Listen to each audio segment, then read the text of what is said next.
Please look under the video and share the link. Look under the video and share the link. Well, Father, in Jesus' name, bless this meeting today. Bless this time of fellowship. Minister to everyone. Cause your life to set everybody free. In Jesus' name. Amen. I want to talk today about psychological difference between men and women. Psychological differences between men and women.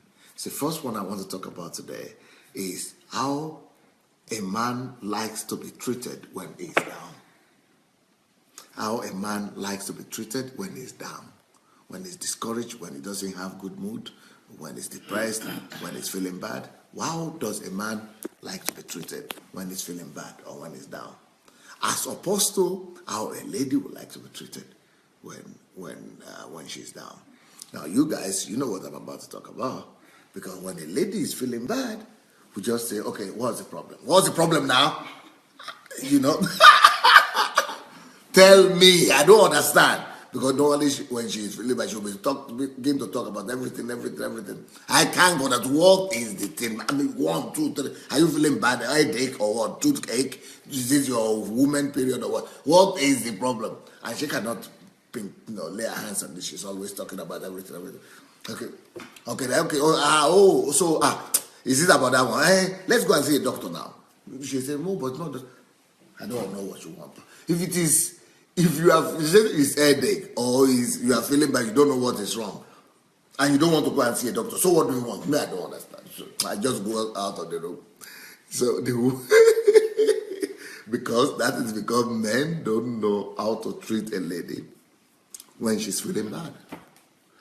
Because if a man is feeling bad, he wants an answer and he wants a solution. But when a lady is feeling bad, she might not necessarily be looking for an answer or a solution. She might not be looking for an answer or a solution. She's looking for something else. And we're going to talk about it. So let's start with the men first. You girls. Okay, like for example, I remember when I used to grow up, and when I normally feel bad, my grandma, who was my mother, would come around and she would begin to just fondle me and caress me and just soothe me, and what do you call that? Just try to be sympathetic about with me, show apathy and just show rub by my, even up to today, when anything bad happens around me and people think I need support, the ladies come and say, oh, no problem, Pastor, no problem. Maybe not the head, but come and hug me and you say, oh, no. Good idea. But the reason the women do that is because that's exactly what she needs. When a woman is feeling bad, she needs empathy. When a woman is feeling bad, she needs sympathy. When a woman is feeling bad, she needs to be fondled and to be caressed and to be, hugged and to be supported, to be given empathy. But not a man. When a man is feeling bad or down, it's not saying, you could do that, but men are only enduring when you come to, fondle them and to hug them and to just, pat them and hug them and do that. They're okay. They know that you are trying to do them well, good, so they endure, but they are suffering as they're enduring. They are feeling really bad that you are feeling that, making them feel weak, that they need to be pitied. So a man doesn't need to be pitied. Who needs to be pitied? A lady. And that's why, can you come here, my assistant? My newly found assistant. Okay, do you know what the ladies do to a man when he's feeling bad? No, not just a man, to anybody. Let's say I'm feeling bad. Okay, you do something to me. Yeah, you hug me, number one. Then what's that you ladies do? I just pat you on the back. If it was me, I'd just pat you. Or just what they do. Yeah, okay. I do this. Either in the back or Yeah, I do this. Yeah. Okay. Is that an act of kindness? No. It looks like an act of kindness. Yes. Or what? Sympathy, Yeah, I think empathy. it's pity. It's like sympathy and Okay. yeah. So that's an act of no. That's an act of kindness, sympathy, apathy. You do that. And when you do that to your brother or to your dad, do you think you have done a good job? I know. I can see I didn't. You are smart to have noticed that. But ladies do it anyway.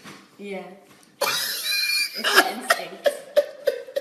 No, they are not saying you. They have to see your answers. Yeah, it's an instinct. I think. Yes, because instinctively, that is what a lady needs. She needs to be, she needs to feel that apathy. She needs to feel the sympathy. She needs to feel that somebody is there for her, pitying her, emotional support. But what the man needs when he's feeling bad is that come to tell him and say, what's the problem? He will not like to talk. The reason men don't talk is because they don't believe and they are not sure you can help them. What do they mean that you cannot help them? They don't believe that if they tell you, you have the answer. The only thing he's interested in that particular time is to get the answer. So if you come across or around and say, uncle or daddy or bro, if the problem is with your work, I know your boss, or I know somebody who said he knows your boss, and your boss listens to him. He said, hey, okay, maybe, he might be able to help. So since he knows that you might be able to help, then he comes out and says it. Or if you say, and normally what is bothering men is about money usually. And he's not telling you what's the problem. So he say, I have some money down there. If it is money, let me know. Okay. Sit down. No. Sit down. If it is money, you know what? I have a problem. And then they will begin to tell you. Because he knows that you are bringing an answer. So he will only go or open up to somebody in whom he is seeing the answer and the solution. Okay. So when you are do what you did. And what are you trying to do that way? Support me when support you. Because I'm feeling bad? Make you know that I feel how you feel, or I feel. But the feeling doesn't help me as a person. The fact that you feel the thing I feel, do you think that is helping me? That's what the men are.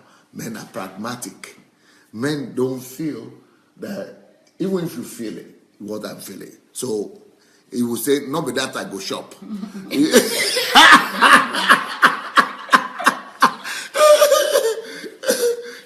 That's like saying, that's not going to move anything. That's not going to resolve my situation. So he is more interested in you bringing practical solution. But on the other hand, when a lady is feeling bad,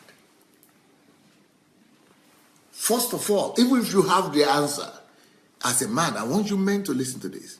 When a lady is feeling bad, even if you have the answer for her, don't rush to give her that answer. Don't rush to become so pragmatic.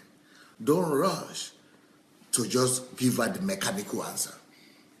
Because before you give her the mechanical answer, the first thing she is interested in is that you are feeling what she said now. You are feeling exactly what she's feeling. You must associate yourself first with her pain.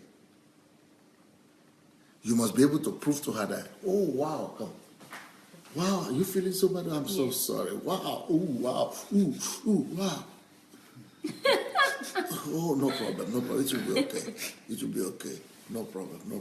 Oh, wow. Oh, are you really feeling bad? Ooh, wow, how could they do that? You did that? No. Sorry. It's okay. He said, how much do you need? How much do you say you need? You said it. Okay, no problem. We'll do it. Okay. Once you've comforted that, she first of all needs comfort, sympathy, apathy, understanding. Once you have comforted her, Now you can just say, okay, take the money and resolve the problem. Am I right? Yeah, all right. So what men need to know is that don't rush to provide solution, to just bring answer and just throw the answer to her. She first of all wants to know, are you really feeling what she's feeling? And that's why she wants you to listen to her. Because when you are listening to her, when you are showing her, you really hear her out.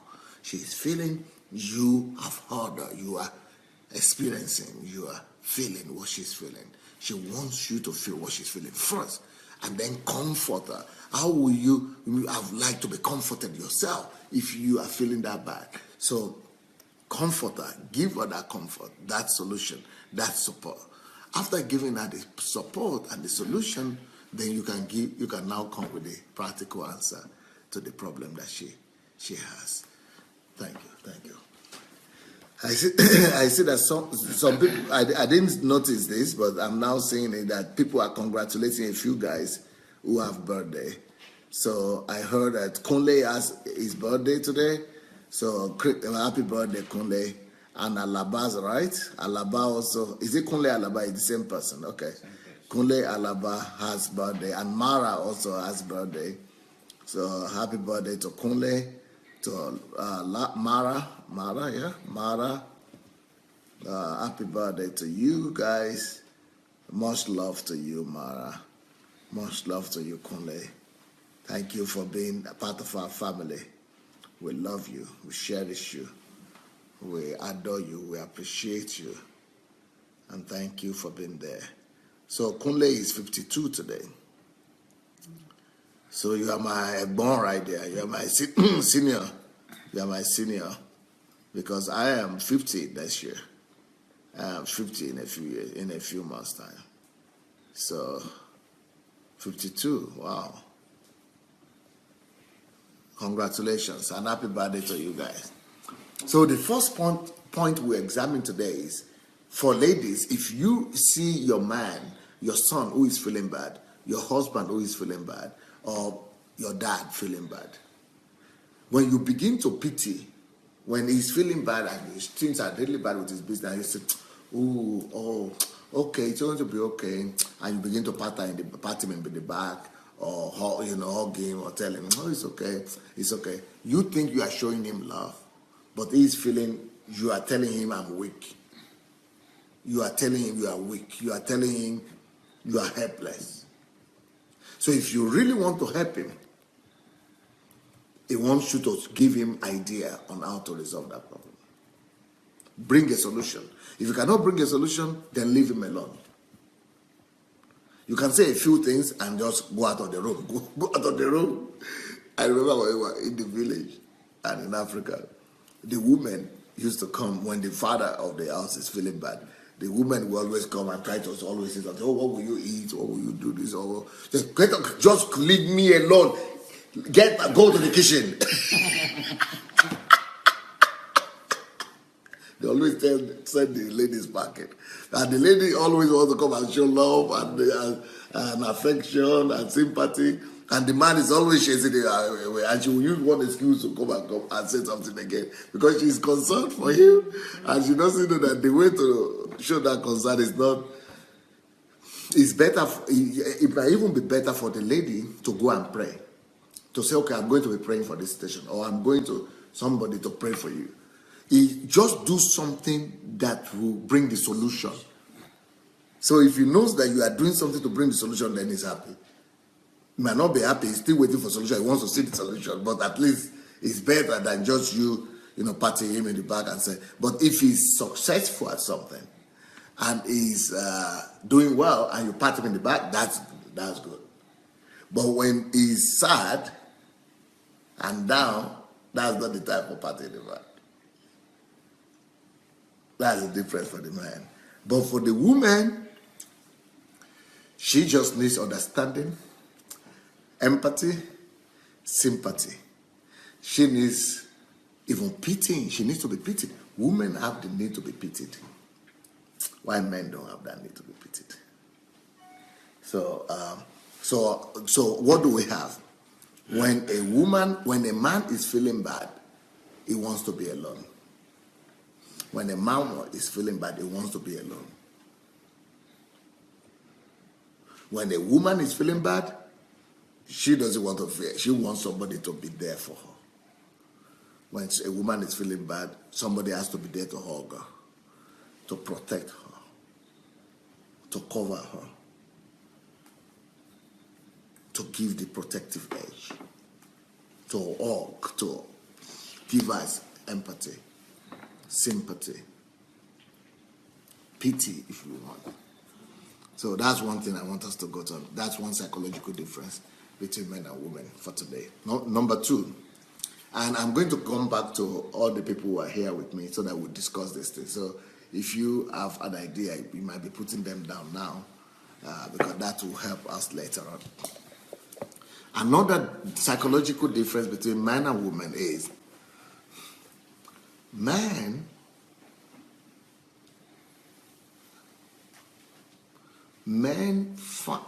greatest desire in life every day, man's greatest desire on a daily basis is to be respected. Man's greatest desire is to be respected. Okay, you move there. Let them move there. Man's greatest desire is to be respected.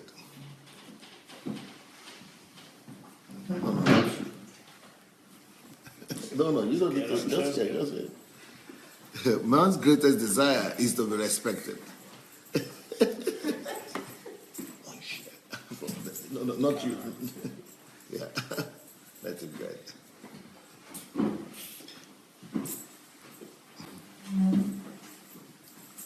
Man's greatest desire on a daily basis is to be respected. So everything when he's talking to display importance and his need to be honored and respected. Why the lady's greatest desire on a daily basis is to be loved. Is to be loved. So for the men, always find. I tell people who are married in our church that you must show 3 to 5 signs of love and care to your wife on a daily basis. They could vary from touch to eye contact, to hug, to gift, to embrace, to kiss. Make sure that to call. Make sure you show a lady minimum 3 to 5 signs of love and concern in a day.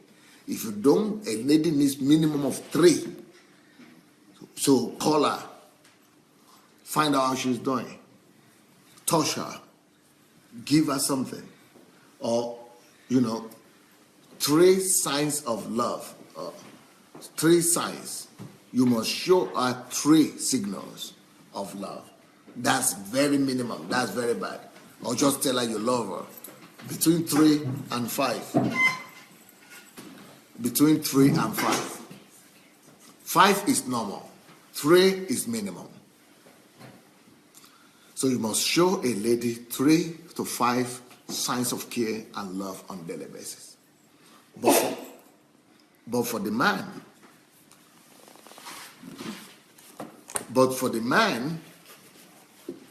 the man needs to be. It's not about time, how many times. It just needs to be respected. So when they say that women or wives obey your husband, it's because of that his desire and his need for respect. Because when he speaks and things happen, that to him is a sign of authority. When he speaks and people obey, that to him is an assurance that he has authority and that he is respected and honored. So it's a way of bringing out meeting his need for respect. Obedience is a way of meeting the man's need for respect. Submission is a way of meeting a man's need for respect and honor. So a man desires to be honored and respected. But a woman desires to be loved. But not loved in the way that women think about it. Unfortunately, women think about love, as romance or intimacy.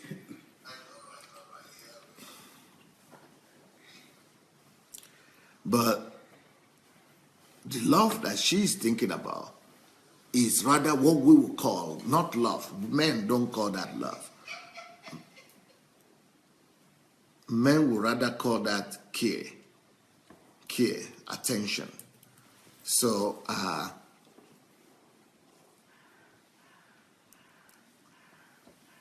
woman's greatest desire and need is that we show love. We say love generally, but men don't get it when you say love. Affection, care, attention, care. When you show that to a lady on a daily basis, at least 3 to 5 times of those, that is when she feels love. That's when she feels when she feels good. Now, on the other hand, men need respect. Like I said, obedience, submission is a way to fulfill that his desire for respect. Another way the man fulfills his desire for respect and honor is achievements. He wants to have achievements on a daily basis. He wants to have some records, some successes on a daily basis. That's why men like to make money, because what he conquers, that shows him achievement, that shows him progress, that shows him, he's making progress. It deserves his respect and honor. Okay, we've spoken about 2 things. We've spoken about how men are comforted when they are feeling bad, how men should behave when they are feeling bad. How we should treat men when they are feeling bad. We've also spoken about the greatest desire of a man and the greatest desire of a woman, of course. How to treat a woman when she's feeling bad, how to treat a man when he's feeling bad or when he's down, and the greatest desire for the man and the greatest desire for the woman. Now, another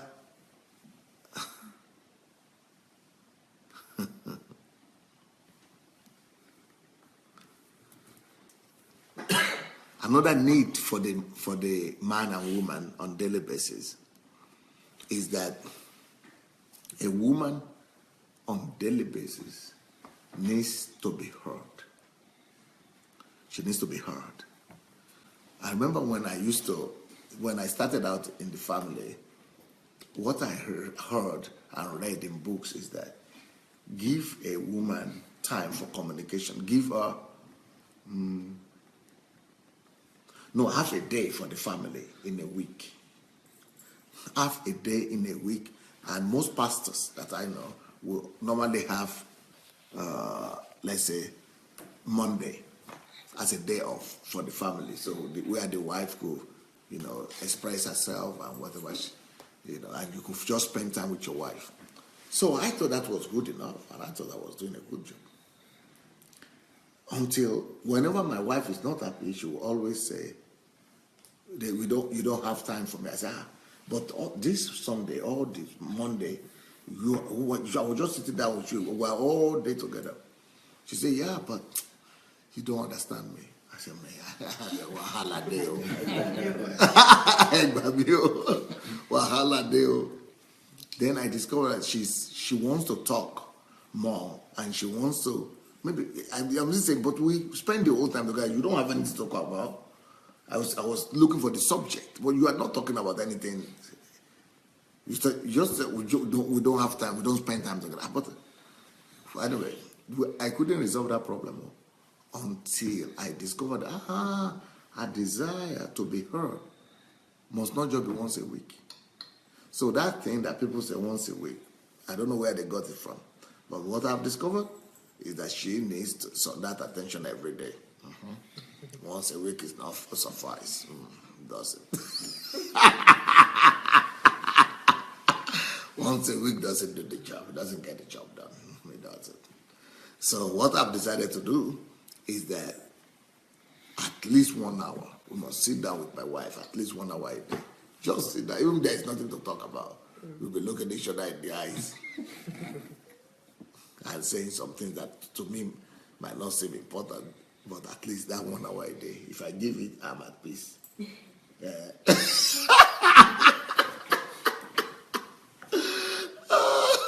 And we are all at peace.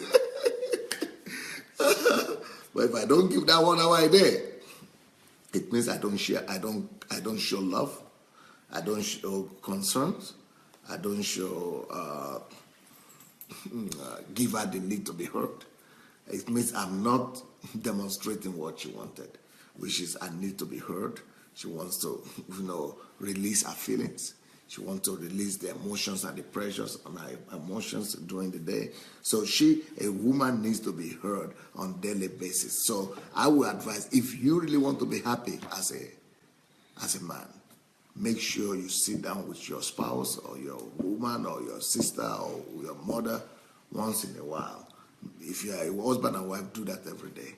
If you cannot, at least 3 times a week, make sure you find time and sit down. Just sit down and just talk about all kinds of things that you think are not important. So now, a woman needs to be heard on a daily basis. What does the man then want on a daily basis? A man wants to be recognized on a daily basis. He wants to be successful on a daily basis. He wants to be recognized for some of his achievements, success, but not just compliments, not just saying it. He wants to have it for real. He wants to have some success and, on an achievement on a daily basis.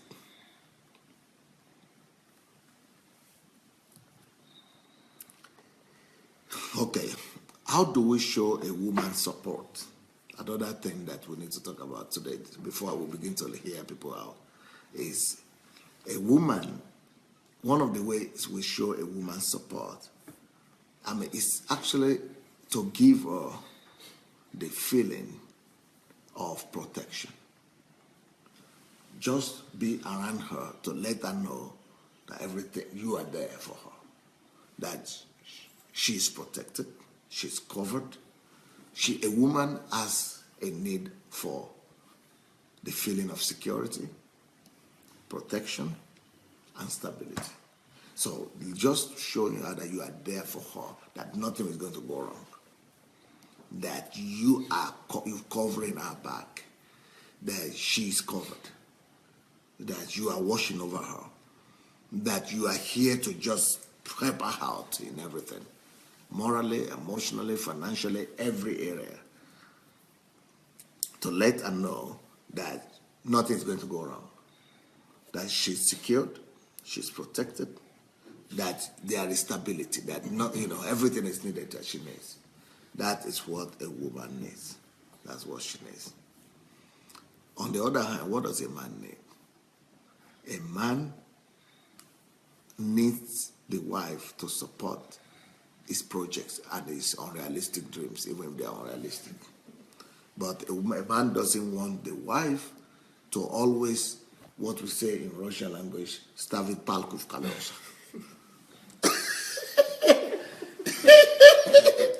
They don't want you to stavit palku na kolesa. They don't want you to do that. Palka v kolesa, they don't want. That, what that means is that just like you are riding bicycle, bicycle has a wheel. But if you put a rod in that wheel, it stops rolling. So in Russian language, there is a statement that says, don't put the rod in the wheel of your husband. Just like something is rolling like this, if you put something, that thing doesn't roll again, it doesn't go, the wheel doesn't go. Clock in the wheel of progress. Don't put the clock in his wheel of progress. Don't put a clock in his wheel of progress. Don't put a clock in his wheel. Oh, how do you say that in English? I don't know. Don't put a clog in the wheel. Clock. Don't put a clock in the wheel of his progress. So he wants to always dream. He always wants to aspire. And he's telling you about the plans he's going to do. And the woman being so detailed, she knows that She's seeing all the doubts and all the empty spaces and some things that are not realistic, that might not come to pass. And she's having a doubt. So she's, instead of her to say it in a way that it will first of all show him support, because that's his greatest need, she is beginning to express her fears. And when she begins to express her fears, he is receiving that as if she's not supporting him. And not to support him, they just kills him. He wants him to run out of the house and go and tell somebody else. So she doesn't want you to put a clog in the wheel of his progress. So first of all, give him support, that you are there for him. All your fears, especially when it comes to his aspirations and dreams, say it more as if you are not afraid, as if you are not so, but as just as a word of caution or as a word of suggestion, rather than, oh, you cannot make it, you remember what you did the last time I told you and you didn't listen, and all those things.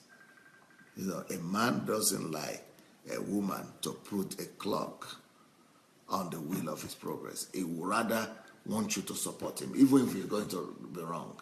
But then later on come back and, and tell him what your fears are. But on the other hand, the woman needs to be given assurance on a daily basis. Assurance of protection, assurance of stability, and assurance of security. So I've spoken about a few things, that women needs protection, stability, security, and men needs support, that don't put a clock in his wheel of progress. 2, I've spoken about the greatest need of the man is for recognition for his success and achievement. He wants to be recognized for his success and achievement. That's number 2. While the lady, she wants to be heard. She wants to be heard. She wants the time, fellowship. Give her fellowship. Give her time. Give her time to speak out about her fears, her needs, and she just needs to be heard. She must be heard. She must be able to share her feelings. Next one, we also spoke about that the greatest desire for the man and the greatest need of the man is to be respected. And that's why they said, listen to, obey, submission, all that is a sign of him to know that he's being respected. His greatest need is respect, while our greatest need is love. Is love in the sense of care, affection, care, and giving her more care, attention, things like that. Then another thing we spoke about is that when a man is feeling bad, leave him alone, or bring the answer, bring the solution. And when a woman is feeling bad, before you bring the solution, bring apathy, bring sympathy, apathy, understanding, and then solution could come later. So those are 5, right? 5 points or 6? There should be more than 4. Okay, are there 4? Stability, support, heard, recognition, love, respect, comfort, and 5. solution. Are there 4? 4. 4. Okay. So those 4 points are the things that we stop at today. And I would like to hear you out, every one of you. What are you thinking about what you heard? Is there anything you'd like to comment on? Or is there something new you discover about your opposite sex? Or there is something that is interesting, how different we are wired? Any one of you want to talk, let me know, please. Yes, sir. Dr. Ladi Shoronke. Hello out there. California, Los Angeles, California, right? I'm in the northern part, near San Francisco. Okay. Good morning from Ukraine. I know it might be night over there in California. To all my friends, I just wanted to share some personal experiences that happened to me about what Pastor was saying. In January, I was dressed up to go to work, and I started having some headache. And my wife was very intuitive, being a nurse. She asked me, she said, let me take you to the hospital. Men macho. I said, no, it's just a headache. I'll be okay. I kind of dismissed it. But I was having a stroke. She knew before I did. And one of the things that she kept saying, let me take you to the hospital, let me take you to the hospital. And I felt that she was nagging me. So I snapped at her. I said, leave me alone. But, because long story short, what I learned from that experience is that sometimes we need to tune into what our wives are saying, because she's been living with me for 27 years. She knows me inside out. She knew that I would not just ordinarily complain about a minute thing like headache. I would just go get it fixed. But when I started complaining, she tuned in, stopped everything she was doing, and she wanted to give me a solution right away. She knows me well. But one of the things that I learned from that experience was the fact that maybe I need to. But you said, you snapped at her and said, no, I'm okay. Yes, leave me alone. But how did that end? What did that lead to? Well, of course, she left me alone for a few seconds and came back again. I said, honey, you're losing your balance. You don't fall down. I said, oh, I just tripped on a bag. But meanwhile,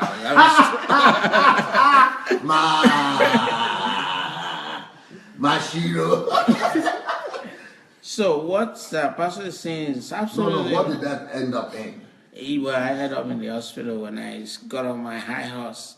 It led to stroke. Yes. Yeah, that's what I wanted to mention. Yes, I was having a stroke. I didn't mention that. That led to stroke. That led to negligence. So luckily, we were already in the car, so she drove me to the hospital, and they caught it on time, and I'm thankful. But some of the things that you said, I want to buttress it. It took me almost 20 years for me to find out that many times, you see, my wife just wanted a touch. So I've now come to realize there's a comment on the online from a Reti that says that a woman needs to be loved 5 different ways every day. Yes, and I want to agree with that. That confirms what I said, right? What I didn't know is that many times I just think, okay, well, I'm going to sit down, cuddle her, and stroke her hair and think. No, she doesn't want that. She wants that too. Well, she wants that, but I found out that simple. Just walk up to her while she's still sleeping, and I start kissing her. And she slowly opened her eyes, and there's this smile, like she felt so comfortable that, oh, she's in good hands. And sometimes she would just be in the kitchen. I would walk in there and I would put my arms around her, and she felt very comfortable. But one of the things that I want to say again is the fact that women deserve to be heard. Many times I speak up my 7,500 words when I'm in the office, so I'm done when I get home. Oh, but when I get home, then she wants to start. And many times, in the past, I just go and sit down on the couch, but I figure out when I drop my computer bag in its place, I just walk straight to the kitchen, and I just stand there, and she said, oh, honey, go and rest, relax. I said, no, I want to hear you out. And she'll be washing dishes, cooking, and everything, but I'm there. But we need to really show that and be able to support them. Because what I found out is that I have a great marriage because of what I do. Love is an action word. You can't just say, oh, but I've told you I love you yesterday. They just want simple gestures. I mean, little things like you touch her knees, or you're sitting down, you're leaning to her. And those kind of things are very helpful. So thank you, Pastor, for pointing those things out. People are praising you here. Yes, good day, good morning, everybody. My name is Nkiru, and you wrote a whole book with your husband on this thing, huh? Yes, sir.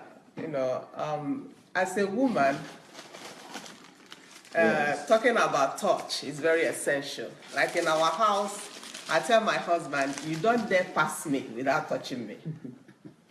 If we meet anywhere, even if it's 100 times in a day, you must touch me. You must, show me something. Some care. Yeah, some attention. Care. Yes, because sometimes men they subconsciously think they are doing these things. Like I've said it before, you dress up, you're beautiful, and he thought he has given you some compliments, but he hasn't. So we women should remind them, like when they forget, if you remind him once, twice, the third, the because fourth for time. example, you also said now that don't let me pass you without touching me. Yes. A man will think in his mind, it's very practical. A man will think that that's too much. I don't want to also enter into her space. I don't want to, be a nuisance to her. So he would think that if I do it once or twice, or maybe 3 times a day, she already got the message. Yes, sir. But if I begin to do it all the time, that's our own logical make you know that if she begins to do it, he begins to do it every time she passes, I'll become a nuisance. And I don't want her to begin to shake me out of the house too. But what you are now telling us is that do it anyway. Yeah, because like you said, everybody has his own love language. For some women, that might not count so much, but for me, I need that touch. Okay. So that is why it is very important for you to study each other and know what your wife really calls love. Okay. Because for some people, it might just be buying some gift, not as much as touching as I need. If you buy her gift, she's okay. Less of touch, but more of material things. So it depends on the individual, that you are dealing with. Well, I will tell you what. I'm going to say something now that is going to be revolutionary. And I think I will write a book on it. And the book is going to be called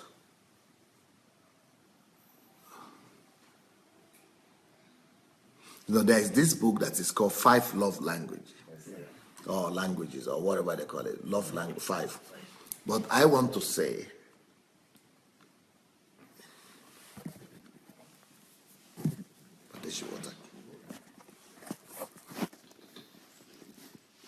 I want to say that there is, instead of 5 love languages, that's good. But people are missing the point.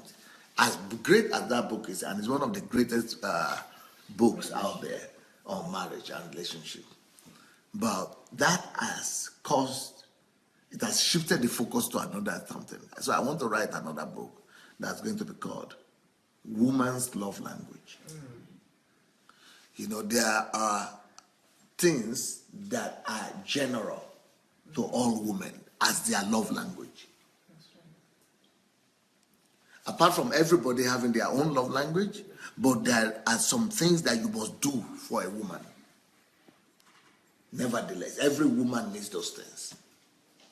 So the love language of the woman, I think men need to know that. Just for them to know that it doesn't matter, either my wife is called Sharon or Shelley or whatever. Every woman needs 1, 2, 3, 4, 5, 6, all these things. I think that is important, at least for us, the men, for us to know that apart from a specific love language that the person might still have, but there are also some things that the woman would need anyway. Okay. Anybody wants to comment? Yep. Hello, my name is John. Having listened to Pastor this morning, I have realized that many men equate women being different to being deficient. We don't even speak the same language. And if I want to speak from my own experience in my few years in marriage, my wife may be in a situation where care is needed. I will just go and say, how can I help? And then I will just try to propose or give the answer. And I think I've done a brilliant job. So the response I get from her, it leaves me confused. Wow. I've done the best I know. And there is no appreciation. But now, I understand why. Because we are different. In a very ineffective way. You wanted to do something, sir? I think the reason for that is going back to the book of Genesis where God created the man and the woman. Right. When God created man, God gave him a job. He gave him supremacy over the earth. And so, naturally, a man wants to achieve. He's a hunter, he's an achiever, and he wants to succeed. Whereas when the woman was created, God actually went inside the man to bring her out and then presented her to the man. So from the onset, our foundation has been that of, because Adam now looked at him and said, this is the bone of my bone and the flesh of my flesh, and shall be called woman. So she was accepted instantly, and she was showered with love. She was showered with care. So that, was a foundation. So the woman would rather be, shown affection, love, empathy, and, so that we came out of that. Hence why we're like that. So when we feel bad, we really don't want you to, we first want you to listen, to hug us, touch us, make us feel like you're feeling what we're feeling. You feel us, from inside out. Yes, you give us the solution, but, just appreciate the fact that, there's something going on within me, and that you appreciate, you are helping me to understand that before you slap me with the solution. Whereas with the man, when to him, you're hugging him, but excuse me, I'm an achiever here. I've got to have solution here. What have you got for me? If you don't have that, then, you're not meeting my need. You meet the woman's needs. You have to constantly fill her emotional cup. You have to constantly fill her emotional cup. And that's how she feels accepted. And that I think we go back to Genesis, it originates from there, where we were presented to the man accepted us, put his signature on us, but also hugged us.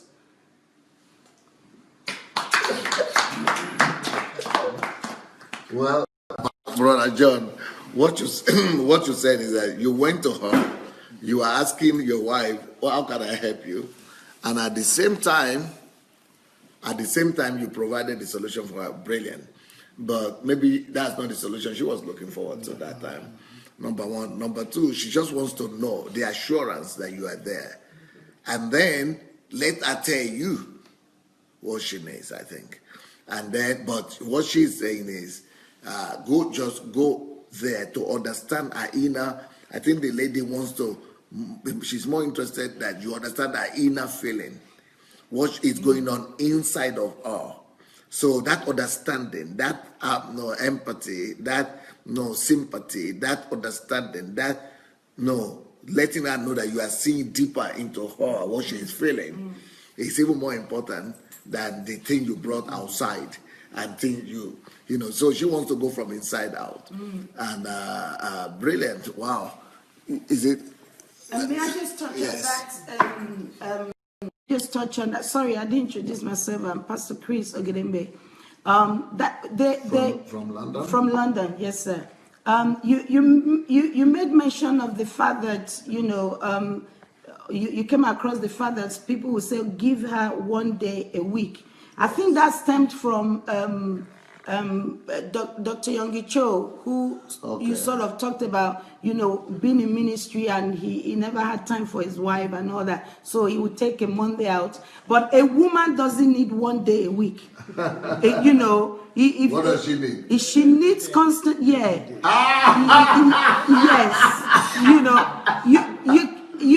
You mustn't spend less than an hour a day with your wife alone. Not with the children, not with TV. You're not watching TV together, but just the two of you together on your own, your time alone. Not that you're watching soccer and she's sitting beside you because she's sharing the soccer. No, she wants absolute attention and you to herself, and that's it. And that does it for her. And the issue of, and even though you're spending that time together a day, excuse me, when she goes out, when she's at work, you're at work, send her a text. Let her know how much you love her. Leave her notes. Let her know, just do like Doc was saying that he wakes up and he kisses her. That just does it for the woman. You've made her day. So you don't now come back at night and you're struggling with sex. You start it from the morning. It's true. Some men think constant attention. Some men are wondering why at night the wife is saying, I'm sick of here and there. You've not given her, that love from the morning. With man, he can just jump in and do whatever he wants. With the woman, it starts with her feelings. by letting her know you passionately care about her. You meet her emotional need. It's not a one day a week. She constantly needs it. Praise God. So you that 1 hour per day, honestly, that every man should adopt. If every couple should be spending that time together every day, I'm telling you, we wouldn't have divorces. Wow. We will not. I'm telling you. That's That's serious, very serious. That is very serious, because to them you make them feel their priority, a priority. Because before you meet someone else's needs, you are meeting my needs. And let me appeal to pastors.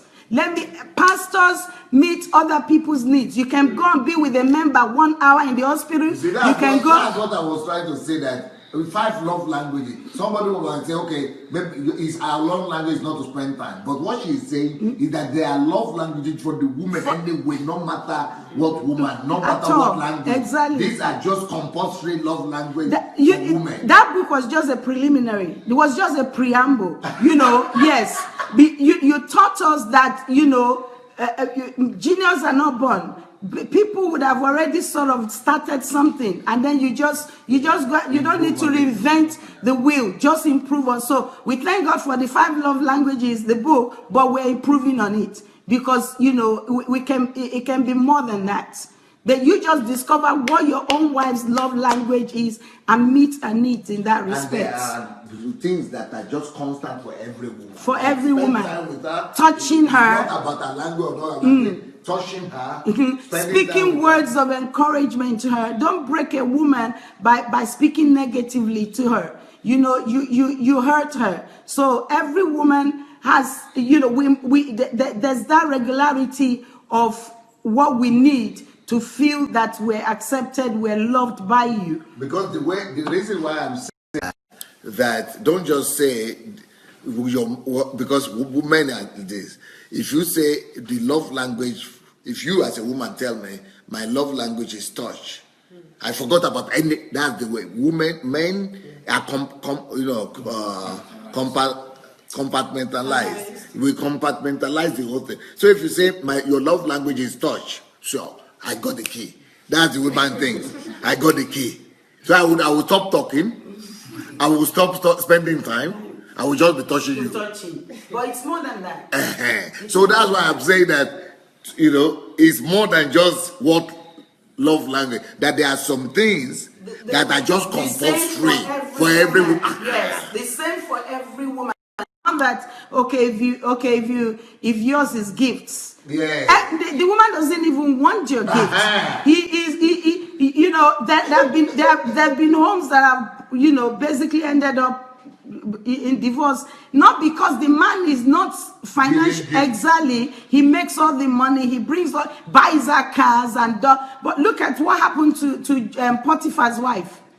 Potiphar was wealthy and had everything, but he wasn't there for the woman. So the woman, was seeking for attention from Joseph, because he wasn't. Why didn't he take her on the journey with him? Why did he have to leave her at home? And then so I'm not sort of like saying what she did was okay, but the woman wanted to be loved. She needed companionship, and he wasn't there. So the best man in the house, she decided to go for him. So sorry about that. But we need this. This is a deliverance platform, like I've always said, because not that the men intentionally do things out of order, like he was saying, oh, I've done the best I can, so what more does she want? You are equating us, you are equating the man, you are equating, but we are not equal. You want solution, we want affection. There's a big difference. Yes, there's a big difference. You want solution, we want affection. Before you give us the solution, give us affection first. That's a good title for a book. Men want solution, women attention. Yeah. Let me help you out, Pastor Chris. Hello out there. This is me again. Me, you. And Ladishore, okay? Some people are joining all the time. What I wanted to piggyback on first, my first comment is to piggyback on what Pastor Chris just said. I remember when I spoke with one of Pastor Sunday's surrogates, Pastor Joshua, and I said, "Oh, we're coming back to Ukraine." Well, he was excited. I said, "Oh, are you coming alone or are you coming with my wife?" I joked back to him and I said, "Oh, my wife is my American Express. I don't leave home without her." It just won't happen. People always tell me that, "Oh, you're spending so much money on traveling. You could save money if you just go." I said, "No way. I'm not going to go anywhere and go get tempted by other women. It just won't happen. My wife is always with me." In fact, my daughter, who is here, she jokes about it. She says that I keep mom in my pocket. It is true, because my wife needs to understand that, listen, if I say I'm going somewhere, I'm always there. And we've gone to exotic places when I go for my dental conventions and things. Even if she's just going to stay in the hotel and wait for me after my class, she's always with me. So I really want to thank you for bringing that out. The second point I wanted to make, personally, you mentioned something about we need to reassure our wives, especially when they are fearful. I remember when I was going through my stroke and I was paralyzed in the hospital. My wife also ended up in the hospital the next day. Because emotionally, She was all, Yeah. Remember that circle? It was just affecting everything. everything. Because emotionally what? Yeah, she's carrying that load on her. If you know, all of a sudden it becomes her load. The woman thinks about everybody else, cares for everyone else. If this happens, all of a sudden, as you know, thinking process, she's thinking, well, what if the unprecedented happens? If I lose my husband, what could know? I can't lose my husband. And then all, you know, it's just like from what you've been showing us. Whereas a man loses a wife, he doesn't cry. And the woman is torn into pieces for months. Why? You taught us. So why? You brought us the She doesn't know why, right? Because the way, yeah, our composition is just so different in the sense that everything affects us. Yes. Everything, psychologically, emotionally, Because you everything said I've affects taught us. you know, people are coming every minute newly. That's why I need you to say why. Okay, and it's good that you keep bringing that thing up. Maybe they should go back and watch all the series. Yeah, you know, because you know everything within her is affected. Her emotions, feelings. Her heart is connected to her emotions. Yes. She's you know, she's messed up. Whereas the man can separate the process of feelings. Yes. Can separate it and decide which one affects me, Yes. which one does not affect me. Do you understand? But the woman is not. The woman is not. She's messed up all over. Hardly will you see a woman loses her husband, she doesn't cry. Loses a child, she doesn't cry. But the man, you know, so you're a man, you know, you've got to be strong and all that stuff. So, but that's the reason she ended up in the hospital, because she's thinking if she were to be the one, you won't end up in the hospital. No. He goes to watch the He goes to work the next day. You find that a man loses a wife, she is married by the following year. The man loses, always. The woman loses her husband, she doesn't marry again. Because why? Part of her is still with that. Even while seriously, while he's in the grave, she's still connecting. She's still, trust me. She doesn't take off her wedding ring. She's still, you don't see a woman jump into marriage a year after the death of her husband. But the man can separate his feelings, can easily shrug it off and move on with life. It doesn't end like that. It doesn't happen like that with the woman. So then could it be that a woman who is the husband left her, so and if another man is pressuring her for marriage and she eventually agrees, but could she still be having under normal circumstance, she would not just easily agree. Only maybe the man is trying to meet her emotional needs. So she's trying to feel that, okay, there's someone that can fill my cup. Do you understand? But she does not disconnect from that other person. She does not. She does not. I've had instances where, making love, she's calling the other person's name. Truly, the woman is wired and connect. That's why when you were discussing the issue of divorce yesterday, that's serious, because there's a soul tie. There's something that binds you together, and a woman cannot easily disconnect from that feeling. A woman cannot easily disconnect from that feeling. So after divorce, she needs time for divorce is let's call it. It's like a barrier. Divorce is like it tears you. Until you've been through it, you don't understand how serious it is. It breaks you. It tears you apart. It tears you apart because you've been with that person. The Bible says, and the two shall become one flesh, not one body, but one flesh. That one flesh means a soul tie. Something is binding you together. And as a woman, emotionally, you cannot separate from it. The man can easily say, okay, let me disconnect. Although the man still hurts, the woman carries the biggest hurt. So she does not, so she's careful. She does it because she's hoping he would come back. He will come back to his senses and come back to me. That's why it's easy for a woman to say, okay, I forgive you after an affair. Because why? I can still manage that as opposed to you breaking me apart totally and completely. Then the idea of boyfriend, girlfriend then is not even supposed to be there. That the boyfriend, that's why let's use this platform to appeal to every girl, every boy. You must never have sex with anybody until your wedding day. Because why? It's easier to disconnect from a person you have not had sex with because of the soul tie. The girl will hurt. People are asking, please, what is this woman's name? I like her. I need to know her. My name is Pastor Chris Ogedembe. How can they find you? Pastor Chris Ogedembe. We're actually, starting a program for tough marriages that are hurting. The ministry will be called Marriage on Fire. So I specialize in helping, marriages that are going through tough times to heal and to help, to restore, even those that have divorced and all that stuff. Where are you based? I'm based in London, in Erith. How can you have social media? It's called what? Dr. Chris Ogedengbe or Chris Ogedengbe, and my Skype is Chris Oged 1. Okay. Yeah, Chris Oged. If you're in London, my number is 07471 913 You have to say that. My 07471 913 799. And my email address is chrisoged@ymail.com. Chris Oged, CHRISOGED @ymail.com.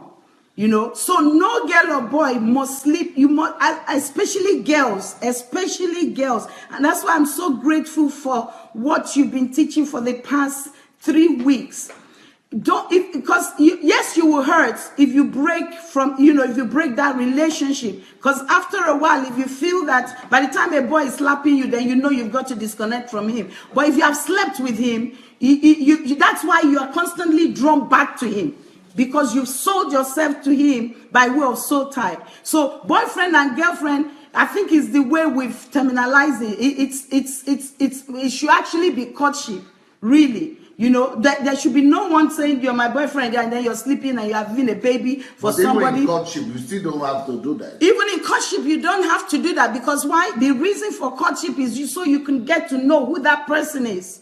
Because we're human beings and we're gullible. So when your libido is playing up, you don't really know. You want to just forget about his weaknesses. Because the impression people have is that he was just my boyfriend or we were just dating.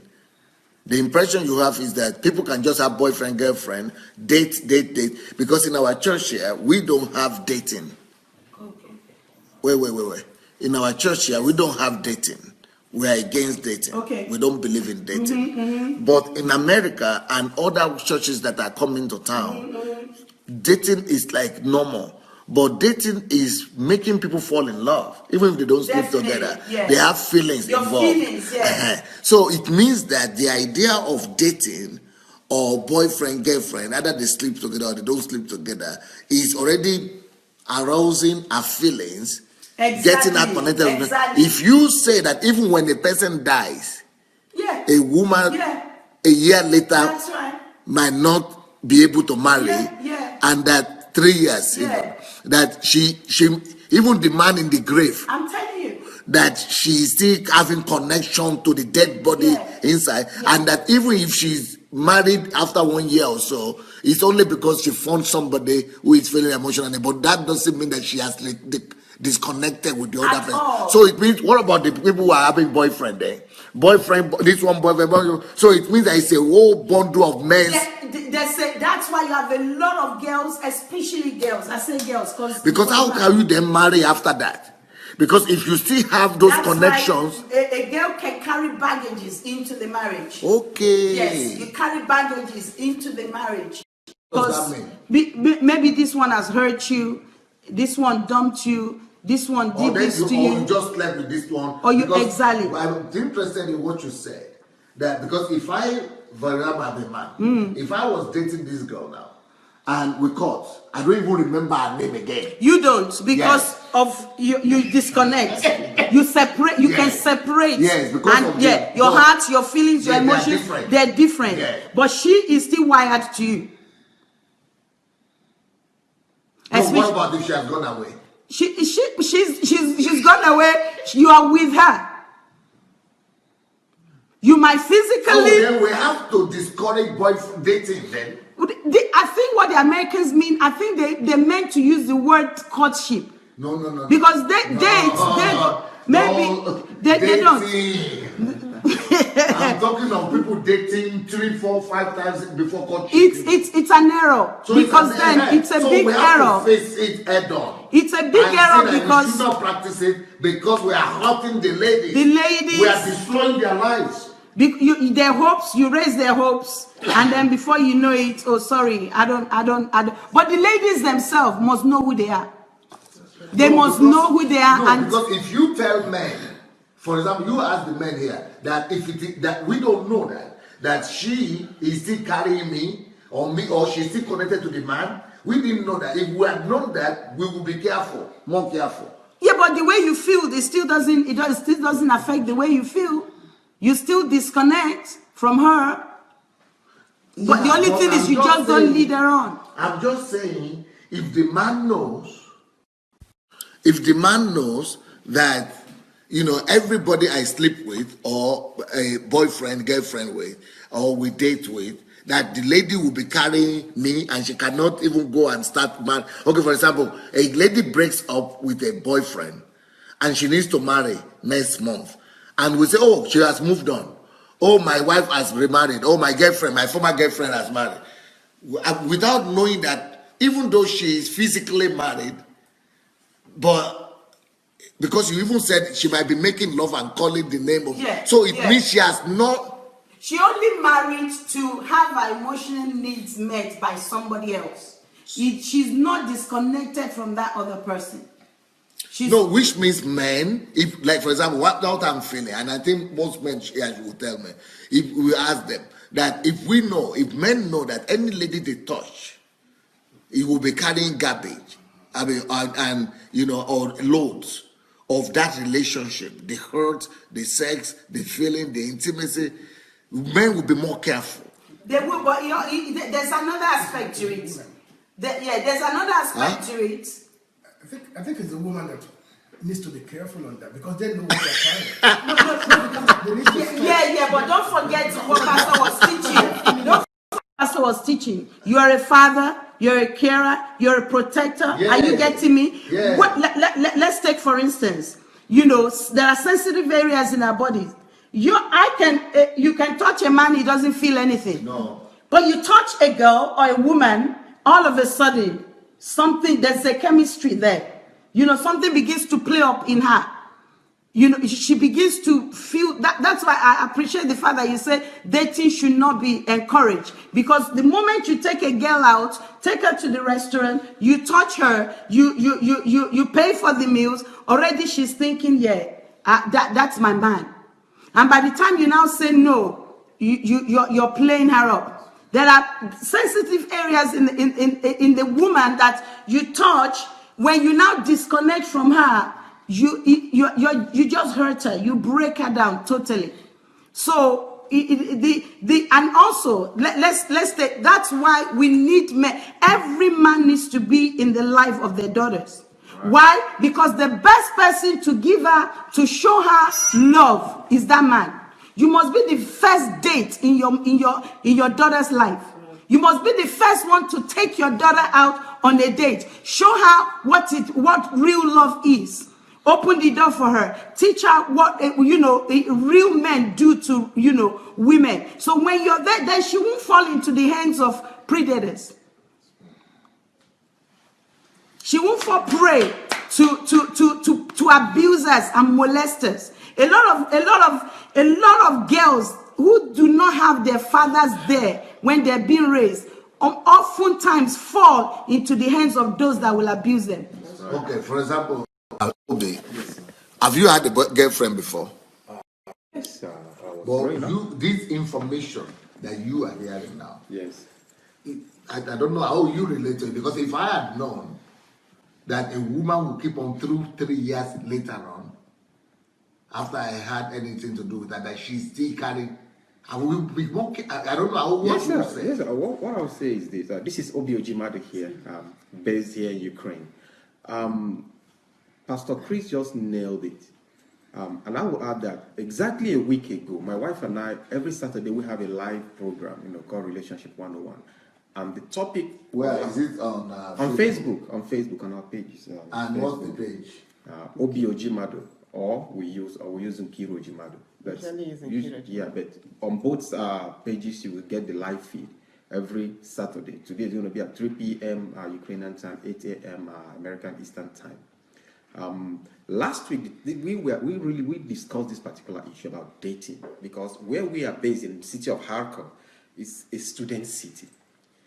A lot of foreign students are there, young boys, young girls, who are away from their parents. So coming over here, they are feeling free, nobody to see, nobody to control them, and they start living their lives how they should not. So I started remembering my own years, what I went through, what maybe the girl I was dating then, in quotes, what we went through. As we said that, no, we have to make these younger ones not to make the same mistakes. The women suffer for so much about it. The fact is this: people can call it anything. Can call it dating, courtship, just a fling, this and that. We say that it doesn't even matter the title you give it or in what language. It is what happens there. Right. And we discourage people from even dating or courting or flinging or whatever they call it. Because in a situation like this, people come here to study like for 4 years or between 4 and 6 years. They get involved, emotionally attached, without thinking about it. The guy sees the girl, pays for her meal, buys her maybe a gift here and there, and the girl is already thinking of how many kids they're going to have. Right. Why for the guy is just like another. The guys start behaving as predators, like Pastor Chris said, as hunters. They want to count how many girls they are going to sleep with in a particular number of time. So, and these girls are the ones that will carry the baggage later, the emotional baggage. And in many cases, they move in even to live together, because nobody's watching. Yeah. There are lots of cases like that. Moving to live together. Yes. What does a woman feel when they move in just as boyfriend and girlfriend to move to live together? In many cases, yes, they believe that, oh, this is like my partner. He's my protector. Like a woman looks every time she's searching for. So she's already beginning to believe that is a family. It's a family. This man is providing, or the young man is providing, he's protecting, and this is giving or covering the emotional needs, and they fall into this trap. Okay, as a lady, what does a lady feel if, we are just boyfriend and girlfriend living in the same house? The man doesn't feel anything. Let me tell you what the man is feeling. The man is feeling that we're having sex, it's good for me, it's good for you. So it's 50-50. Everybody is satisfied. Right. What's the woman feeling at that time? First of all, the reason that people move in together in this part of the world or anywhere, students, because they want to save. They want to let's rent an apartment instead of renting two. Is that so? But they don't know that they're saving on the cost of their lives. Because For economic reasons. Yes, but what you will lose at the end of the day as a woman is far more, 1 million times what you pay for that apartment or something. Yeah, because in my first book, Found by Mercy, the story of Anna really, expatiated on this very well. How she messed up her life because of this boyfriend and girlfriend thing. How many abortions she had because of boyfriend and girlfriend thing. Okay, if sex, what she's saying, if sex leaves such a mark, indelible in the life of a woman, that she's still remembering him even when he's in the grave, Yes, sir. then abortion should even have stronger. Abortion is a terrible thing. Abortion is a terrible thing. So how can you trade, change, just paying some few change for an apartment with staying with a man when you know definitely is going to lead to abortion, because you want to hide from your parents, you want to finish school, you don't want your classmates to know, and that leads to many people living in churches now. Is abortion painful? Very painful. You mean the physical abortion? Physical, psychological, emotionally, because even when you remember the whole thing, you will remember. I don't even know how to describe this thing, but when people go into abortion, they go into tunnels. Personally, I had abortions, right? When I had abortions, when they inject this anesthesia into you, you start going into a deep, dark tunnel. You're going to hell. It's only God that brings you. I'm hearing that for the first. Why are people not telling you that this thing? That's the thing. And unfortunately, churches don't even try to avoid this the way they should. Yeah, because young people should be trained. Young people should be directed, and they should be not. Everybody should be screaming about it. It starts from the home as well. Right. It starts from the home as well. A lot of parents are too. Because some men, not knowing that a woman will go through a tunnel, they push her to do this thing. But tell us this thing. Because I noticed the difference, like when I was in that part of life, when I doing that part of life, going through this dark tunnel, and when I had a stillbirth, it's still the same process, but this time they're cleaning you up. You're doing this not because you wanted to, but because that you've known God. The difference is clear. When they did me the cleaning, when I had stillbirth, I just saw everything was white. As if I was in heaven already. But this is the difference between when you are dirty and when you are clean. I knew that even if anything happened to me when I did that stillbirth, I knew I was in heaven. I would go to heaven, because even the Lord showed me everything that will happen in my life. But when someone is in the world. But when you're in the world, a lot of people, I counsel a lot of women, and they say the same thing. They say dark tunnel. You know that though you're going in there, you know where you're. Some people even pray, Father, help me, this and that. It's only by His mercy. No, because we need to let people know the horror. It's very horrible. That is why even the Bible says, flee sexual immorality. That is why the one that made us made that flee. He didn't tell you, flee. Just like Joseph did, he left his clothes and ran away. And more so for a woman is because of the way we are wired, the way you taught us, those rings that is going everywhere. But you don't even know what drives a lot of women to it?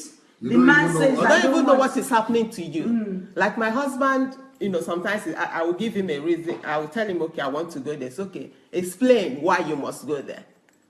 I know we didn't mean why I must go there, but to really bring it out sometimes is difficult for us, because we have a lot of things connected in our head to what we want to do, and we don't really know how to give a theme to it. You understand?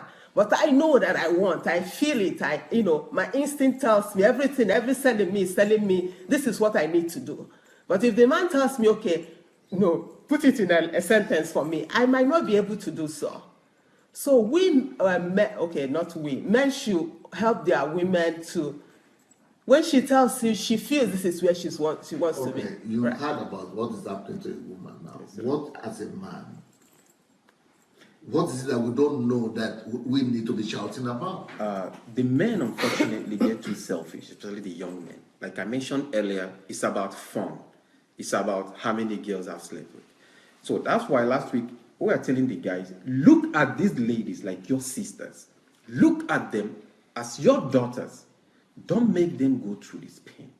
Keep away from them. Keep away from them. If you're not bold enough to go and meet his father to say that, I believe this is the lady, I want to pluck this flower from your garden. If you are not ready for that, please keep away. Do not destroy the lives of these women. Even when this woman, the man has told you, I want to marry you, and you haven't gotten that ring, please don't indulge in any sexual thing, because it's not a fact, it's not sure. That's right. Because some answers the question, yes, some answers the question, okay, what if he said he's going to marry me? Can I sleep with him? No. We said no. You cannot. You cannot until you get that ring. After the wedding, please do whatever you want to do. But before that, it is not a fact. That's right. Because men, their eyes are always searching. Tomorrow he'll find somebody that he feels, or I don't know. And they can say something with their mouth. It doesn't come from the heart. It doesn't come from the heart. Yeah, that's right. It does not come from the heart. They are cheating. It's cheating. And the aftermath of such cases, we have a lot of girls here who maybe lived with the boys, get so much emotionally attached. At the final year, no ring, no proposal, nothing. The guy goes east and the girl goes west, and the girls suffer. They find it very difficult to even enter a new relationship. Yeah. I know such. They get so devastated. I know such ones. They can't even get through into a new relationship because they are still emotionally attached. Maybe they live with the guy maybe for about 4 years or 5 years. And while the guy is already like, gotten somebody else, dating another one. See, while the girls still there, the guys get married and the girls are still there. And sometimes just because, oh, I'm 30, oh, I have to marry, the pressure is there. The girl just marries anybody who comes up. And that leads to a failed home in the sense, because emotionally she is not there. She might scream during the process and call the other person's name. The man gets upset. It starts breaking a home already. Right. So we tell guys, please keep away.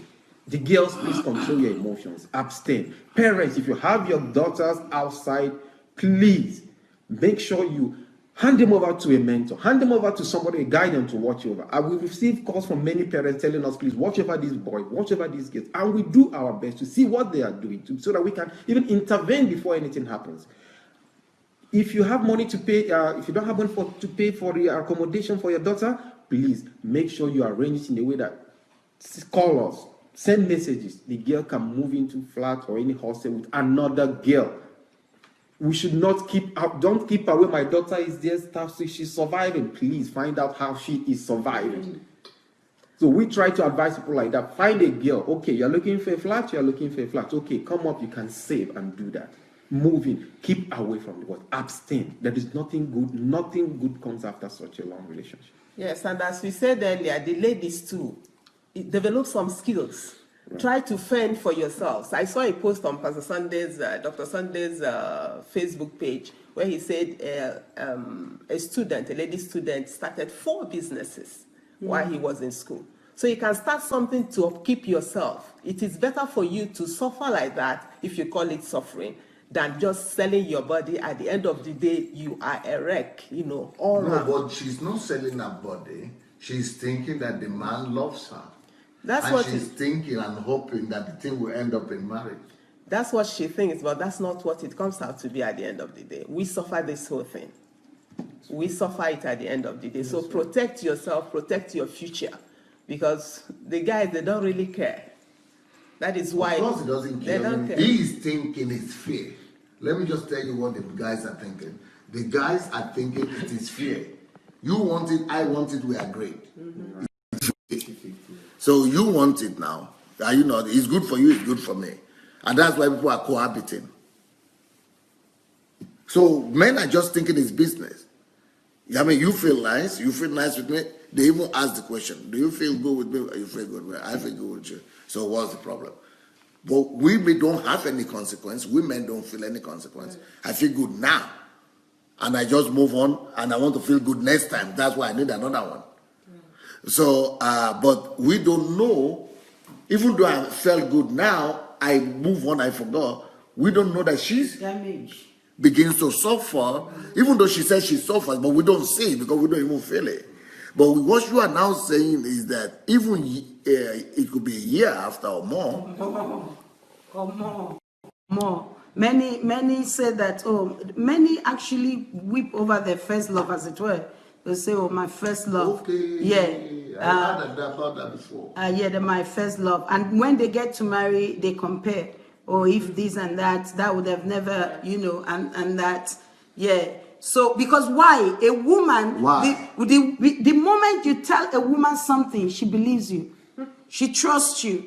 She thinks you're a person of your word. Whereas a man can verbalize it and say it and may not mean it. A man may be saying, I love you to most of the time he doesn't mean it. Yeah, exactly. And to him, it's not a big deal.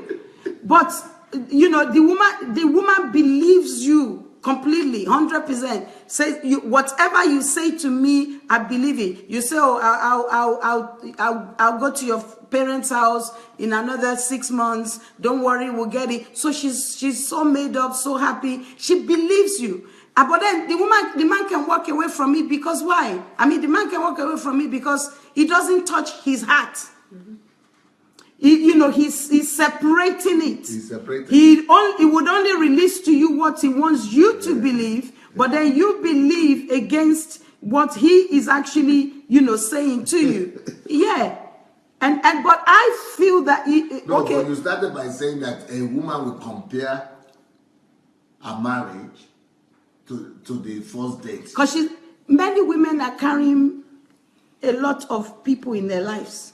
Are you serious? Yes. So are you serious? That's why, thank God for salvation, but there's the place of serious counseling. Salvation doesn't remove the fact. It does not remove what you're... Exactly. It does not, and that's why the power of the word, starting to get to know who you are. What do you mean carry? Emotionally. I just need to know what women are talking about. Because you just say it in passing and go on. I talk about other things. But we need to... Many have been psychologically mad. And so it's affecting them. And so they carry junks into their next relationship because they've not broken away or free from the previous one. Okay, now what you are saying, now, if I could hear you, that okay, a woman, for example, she dated a boyfriend when she was 17-year-old. She dated maybe for 1 year a boy, and then the relationship got spoiled. But when she's 25, 5 years later, or 10 years later, or 7 years later, she meets another guy, they date, and they marry. You are trying to tell me now that girl, when she was 18 or 17, she will still bring that memory of the first boyfriend that they lived together for 1 year. She will, unless she has got, like this platform, for instance, like this platform has set a lot of people free, and is setting a lot of people free. It's been junking, a lot of junks in people's lives are being removed until I don't even know what is junk. What is junk in people's lives? That's exactly what the effects of abortion. Yeah, the effect of abortion, the pain, because you carry that pain. Where is it? Okay, I'm a woman, I can feel it, but you can't feel it because you're a man. You can read about it and try to feel it, but only a woman can feel it. I can know it. You can know it. Yes, you can feel it. You can only feel you, the man. Yes, exactly. That's why I want to hear words. Why?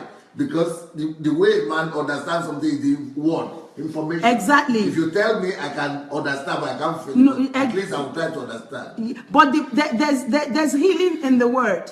And, the word heals. Information heals. Like this platform has been healing a lot of people. Yeah. That's why it's so important. So you expose yourself. No. This is real. And I keep saying it. Maybe people don't really get it. This is a platform of deliverance. The deliverance we do in church is not the real deliverance. Laying hands on people, them falling and faking, it's not deliverance. People go from place to place to place. You don't get delivered until you settle with the word. It is the word that actually delivers. When you start to get to know who you are and start to behave in that respect, that is what, then you can, debaggage yourself. This platform is a platform of deliverance. Get a woman starting to know who they are. A girl starting to know who they are. You know, nobody shows up on you and says, oh, I love you. He doesn't have a job. You ain't got a job. For the past 1 year, 2 years, you don't have a job. And you're coming to me, you're telling me, oh, don't worry, I'm going to feel it. I'm going to fix it up. You know, God's going to provide for me. Hey, baby, go and sort yourself out before you talk to me. I'm not just anybody. I mean, and I matter. I'm a person of substance. I'm a person of substance. So before you come, you know, every lady should begin to know who they are and begin to walk in that manner. So don't let what a man tell you, you know, make your head roll, and then you are wounded along the line when he walks out on you. And at the end of the day, it is you. You are the one that will feel it. You feel the pain. You feel the hurt. So stop. Don't even allow it in the first instance. Know who you are. So the answer for the girl then is for us to just discover you. Discover your destiny. Begin to walk in your destiny. Don't get distracted at all. So you must close your heart to any man. And focus on your destiny. Focus on your calling. You know, by the time the right man comes, when the assessment is done, you will know. Because that person also will be a person of substance. And when you don't just useless yourself anyhow, so you jump into bed with a man that you've only known for a month. That means you're classing yourself, you're making yourself a second-class citizen. You're not. You're the daughter of the Most High God. And you matter. You must walk in that manner and carry yourself likewise. So by the time you discover yourself, focus on your purpose, focus on your destiny, then the man knows that this is a good material. And the man should be chasing after you. Even when a man comes to say, I love you, I want to marry you, make it, don't even accept it in the first instance. Say, oh, I'll pray about it, I'll think about it. So that they will know that he will know that he can mess with you. You're not just. But what I'm understanding now is that she shouldn't even think about it. Because when she begins to think about it, it goes into her emotion again. And she might even fall in love. So don't think about it until you are absolutely convinced that this is genuine. Let him bring the facts out first. Let him convince you first. Let him convince everybody around you. Let everybody know, your parents know, your pastor know, before you open up your feelings. That's what I'm understanding. Definitely. But be in love with your maker first. Pour all your love on God. Shower all your love on God. And as you do that, God will make the best man come your way. You're not a trash. You're not a nobody. You matter in the kingdom. Jesus respected us so much and gave us honor. So as women, we must behave in that manner. Many women have sold away their destinies and they are hurting. And we don't need any more junks in our lives. So we thank God for this platform that has been healing and delivering. I see a lot of single parents on it that are not coming up with vision. They've been hurt in the past, but this is healing. But why are they quiet? Why are they quiet? Single women that have been hurt, and those women generally who have been hurt, why are they sitting why are they rejected? Why are they quiet? Why are they must open our eyes. They must open the eyes of everybody. Everybody is good, because I look at you, you look good. We are not talking any hurt. I'm not seeing any hurt. Everybody is good. Life is good. Nobody is seeing all this pain. Yes, Pastor, because the society you are equating. You are equating. And we're not equal. We're not. Yes, there's the issue of equal opportunities and all that stuff. But we're not. God took us from the man and presented us to the man. We should be we're creature, we're fragile. And so we should be treated in that manner. You should father us, protect us. You said something I didn't hear. Yes, Pastor. I was saying. I said what? Why don't we hear about good it now? Yes, sir. It's simple, because the society finds it strange. What is this single mom talking about? If you were too wise, you wouldn't be single. So the society, the norms in quotes that the society have, imposed on us. And No, we have to change that norm. That is why we have this Because platform, if- Pastor. He's changing it Thank you, already. Pastor, because you have this platform. No, because if people don't know, how will I even be careful? How will I That is even run it. away from it? That is it. The Bible says run away from what? Flee from fornication, But now we are living somebody wants to know why. But now I'm hearing of all these things. It's horror. It's horror, Pastor. It's horror because But I don't feel that horror when I just say flee. Yeah, that's why at times when we talk about the Bible, if we look at the Bible at face value, there will be no meaning to it. When the Bible says flee from it, because the Bible is saying flee from it because the Bible is aware of the implication. Yes. God is aware of all this. right. But that's why I want to say when we say let there be no boyfriend girlfriend issue, no matter whichever way you tell them, they will not believe you until they know the implications. Yeah, that's what I'm saying. Until the implications are known to the people. Even if they know the implication, you don't even need to tell them. They would know that. No. Actually, those that have read my book, it's not I'm There, advertising. that's why it's you're found by here. mercy. It's outlined a lot of points, the consequences of that flee from sexual immorality. You understand? Because most people. But you are not the only one who has gone through this kind of disappointment. Maybe one in every 2 women have gone through this kind of stuff. But how many of them talk? You are 1 in a million. Sir, because you have taught me to know myself. Because it all starts from knowing who you are. Now I know that my past doesn't define me. Okay. I know that all those things are even trainings to make me be who I am today. So You mean the other ones will be afraid? Yes, It's they will. the shame of the The past shame. and how the And what will the society society say and Yes. everything. I'm exposing myself. I'm exposing my past. Yes. They'll think and I'm also the spoiled. church where you No, but it's going to help more people now. But they don't think that way. think No, we that. are all selfish beings. We all think about ourselves. What will people it's say an act and of everything. protection. Yeah, being selfish. We think we are protecting ourselves, but it's actually selfishness because what we have gone through, you have taught us, is the thing that makes it's our ministry. Our past is somehow the foundation of our ministry. That's right. Like all you went through, you can use it now to coach women. But thank God, this platform is raising up a lot of single women now are coming on, going live and teaching other people through their story, how they went through it, how they're gonna go through it. And then I believe that it all starts from knowing from that your book, who am I? That's right. When you know who you are, you know that even if you had 10 abortions in the past, it doesn't define you. Even if you're divorced, it doesn't define you. Even if you're a single parent, it doesn't define you. Yes. Because some people they don't know your name anymore. They say, oh, that woman that is out of wedlock that has a boy.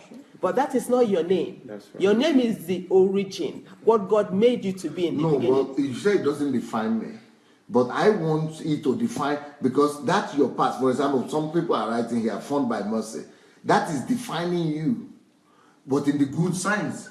Right.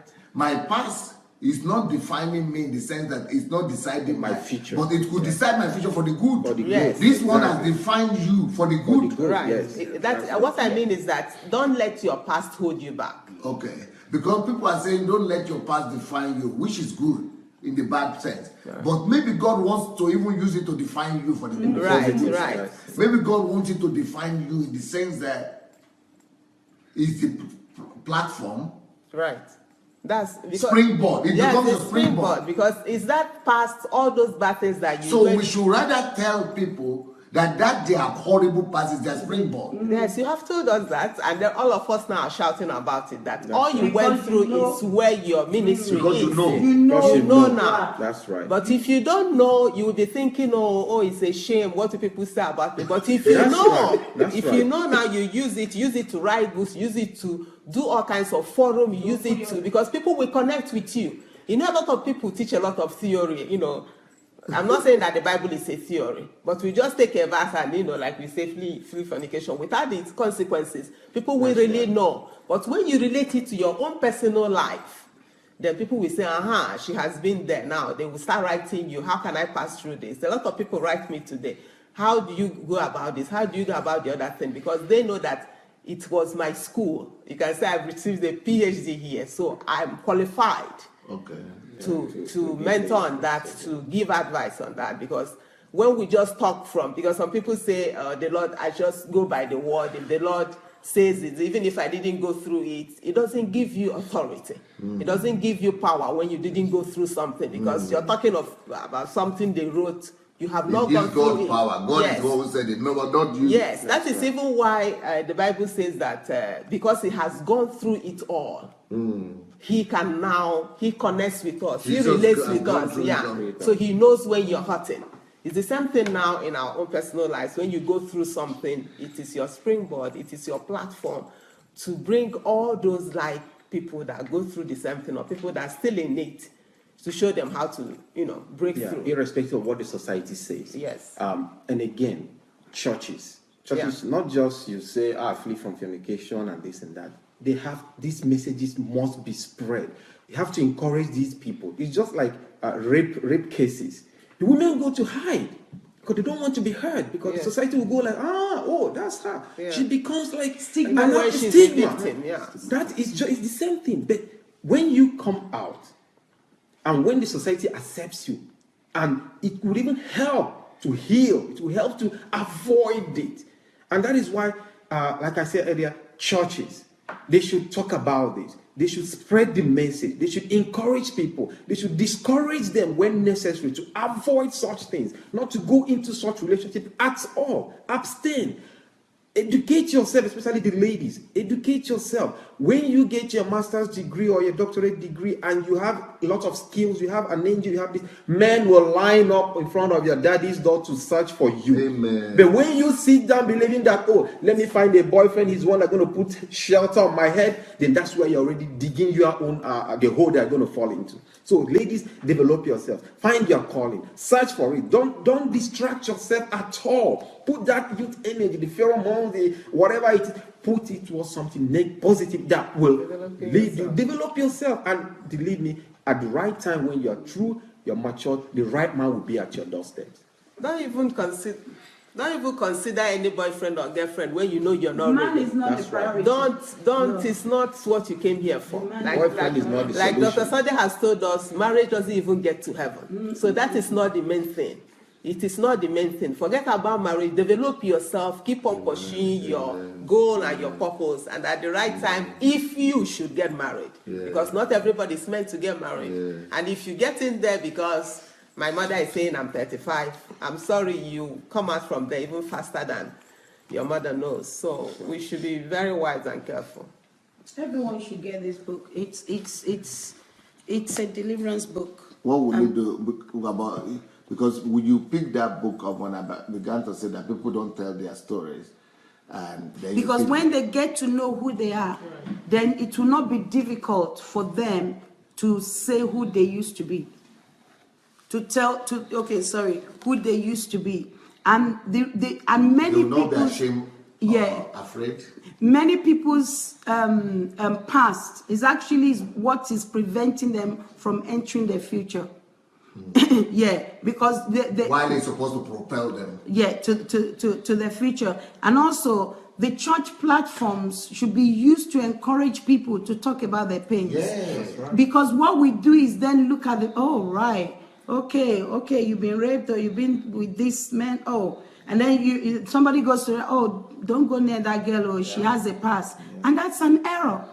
That's a big error. Maybe that's why there is silence there in the church. Because we know our story. It's the opposite. We can encourage people to come forward. No, some of us. Most churches, the pastor will tell you don't talk about your past. Things have passed away, all things have become new. Okay. So, all things have become new. Just face exactly. That's it. So, that may affect whoever is coming to say hi. That may affect, their mind, and may actually, chase them away from you. So, let the bygone be bygone, right? Let the past just go with the past.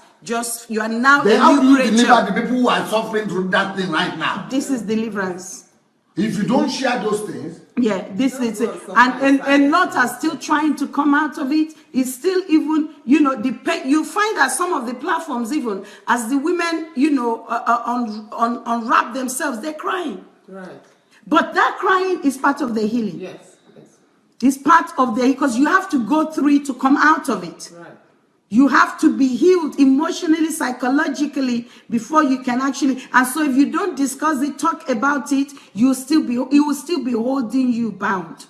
So we have to let the pastors begin to give people that freedom. And not label them or castigate them in any way, but rather appreciate and celebrate them. Because why? Whilst you're thinking you're the only one, you'll be amazed that by the time you come out, you will have so many people saying thank you because I went through it too. Some women have shared, like Pastor Nkri was saying, talking about abortion, and I'm seeing some remarks here. People saying I had abortions too. So you don't get others to come. When we tell our stories, others are delivered and they come out and share their own stories. Amen. You know, and your story ends up becoming your glory. Amen. Your story ends up becoming your glory. You know, I'm not, you know, the Paul says, if God, I'm amazed at God.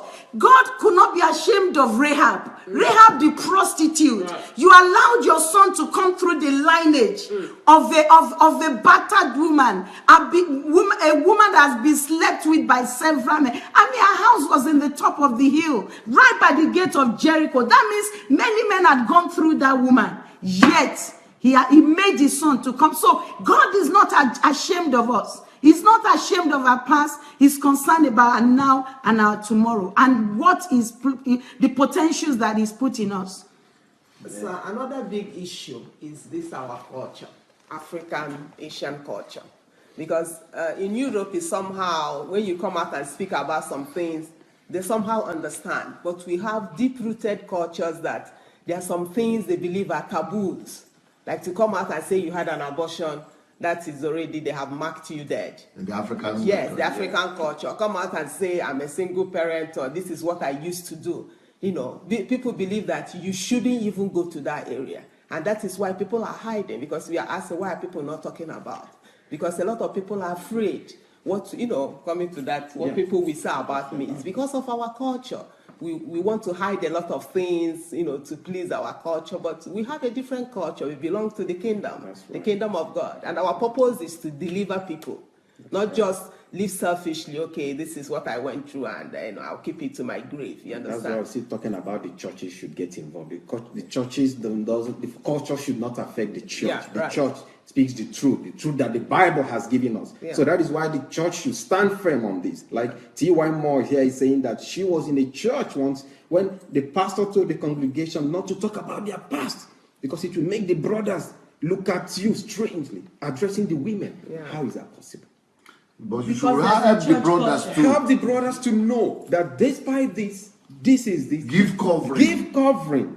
Accept people, become fathers to them, protect them. There's a because we don't know their pain, we don't even know we need to protect them. Heal. That is it. It's not about all night prayers for 1 week or 2 months without substance. That is not just the message. It's about love, It's about love that covers everything. You don't even know the ladies need love. That is it. I had a story when I went to one dinner. You know, in God Embassy, I'm used to that whenever I want to climb the step, everybody, even 10 men will rush you to give you a hand, you know, no matter what you're wearing, whether long or a shorter dress. But here, ladies were just in evening gowns, moving up and down the stairs. I was even scared that these ladies will fall. I went to one of them and I said, what are you guys doing? You should line up men to be giving ladies hands when they're climbing the distance. They say, oh, ma, please leave us. So we are looking for who will carry us. These African men, they don't even know simple things that, you know, we are used to already, what you taught us in the church that we do, that women should be given that even simple hand in her, you know, when she's wearing evening gown. So we have a lot of work to do with our culture. It's not everything there that should be accepted. Okay, it's been in my culture. My culture doesn't say that. We don't live by culture. We are people of the kingdom. We have a lot of things to change. Like you said, if you're already, especially those in diaspora, you have learned a lot of things that we used to, you know, dilute our culture, to know the things that we should remove from there, take some things here and change our world. Because a lot of things are going wrong there. A lot of women are dying in silence. I'm sorry to say, a lot of women don't even know what is called climax when it comes to making love. because their man will just do their thing and go. And we don't teach this, we don't even mention it, just be there for him and open up your legs and let him come in and go. But it shouldn't be that way.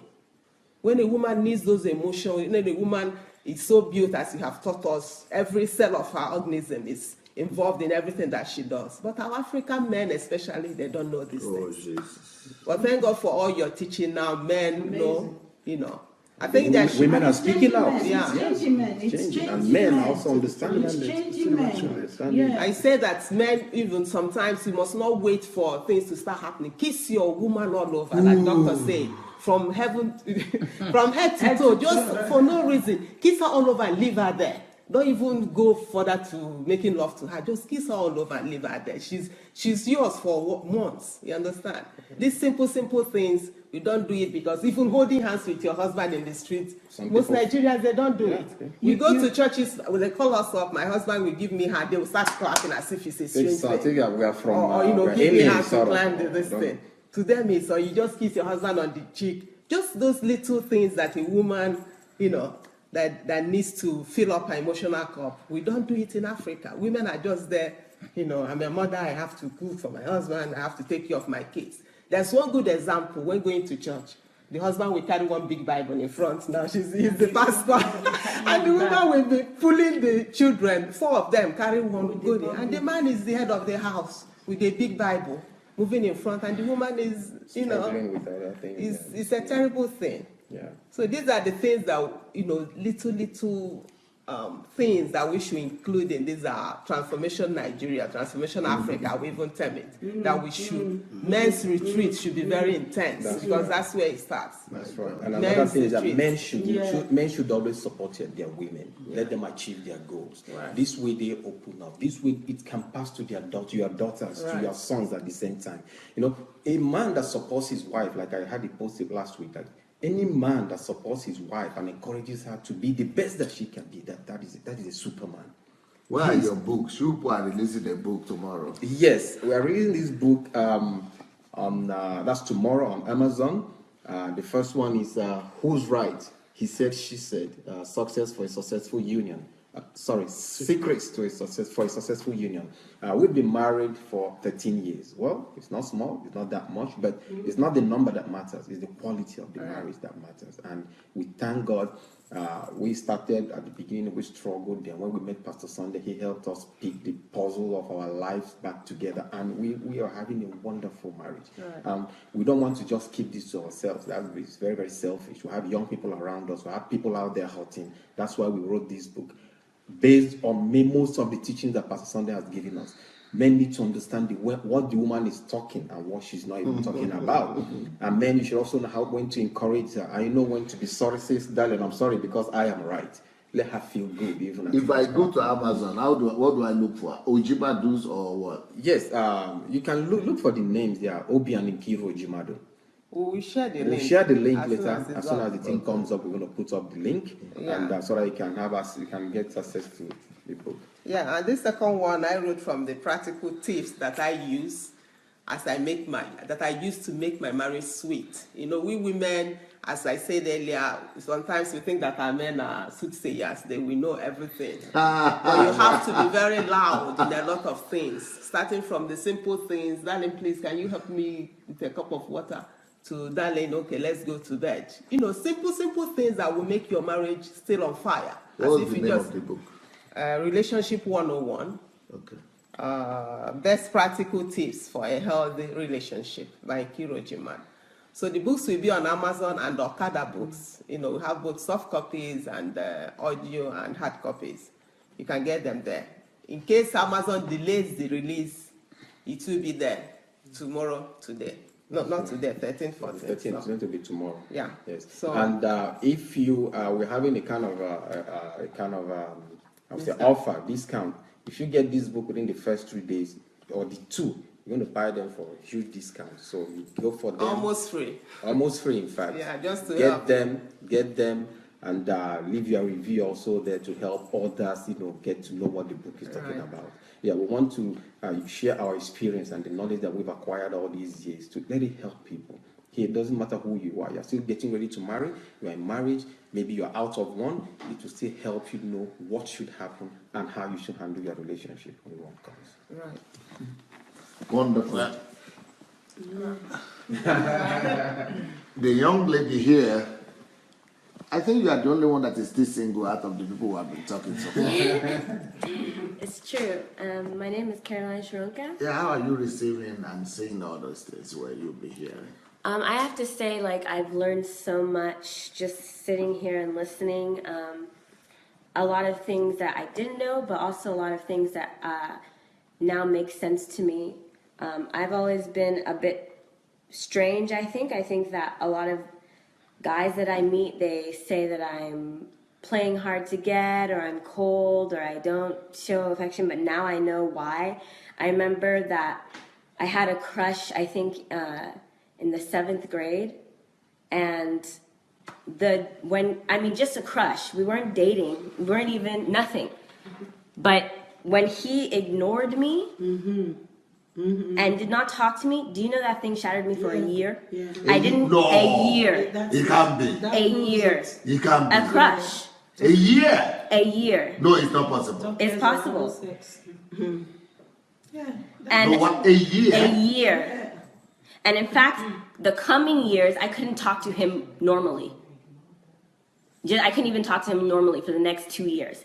But anyways, that aside, what I learned from that was that I'm not a person, or I thought, no one comes to this earth with a manual. No one comes to this earth understanding why they're feeling the way that they do. They just feel it. We're just feeling all these feelings, women. And I don't know what that is. All I knew was that just because of one small thing from some guy, my whole world is shattered. I said, never again. No man will ever do that to me again. So I started developing certain things. I don't like being touched because, like she was saying, the history that you're asking for, why do we carry? What are we carrying? The carry is a visceral memory. If a guy even touches you on your arm and you liked it, or if it felt something to you, I mean, there are feelings that I can still remember having from 10 years ago. It's not possible. That's it, truly. From 10 years ago. Truly. How? Even if that's how we receive information. Right. That's how we receive information. The only way I can explain it is if you were to take some string of gum and put it into the workings of a clock. It's just one piece of gum. You put it in the workings of a clock, it becomes a huge mess just from one thing. Yes. So that's kind of how women's emotions are, and I want you to dwell more on that.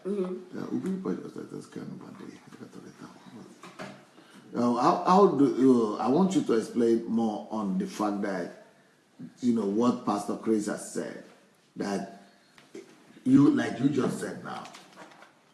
So if that is just a crunch that you remember for a year, so that now explains why a woman's husband is dead and she cannot marry anymore. Or years later, she cannot remove the rings. She's thinking about, the man is in the grave. She's still thinking about it. You said the carry. We don't know what you mean. That, okay, for example, you're a boyfriend-girlfriend thing. Okay, I'll use my parents. My dad was talking about him having a heart attack, and then my mother ends up in the hospital. I don't understand that. We don't understand Or that. a stroke. Just like the women want you to so understand them that you actually feel everything that they're feeling. It's because that's what they do naturally. It's not just Information. It's not just I got sick because I was stressed out. It's that I am actually feeling what you're feeling. Do you know what I'm saying? Yes.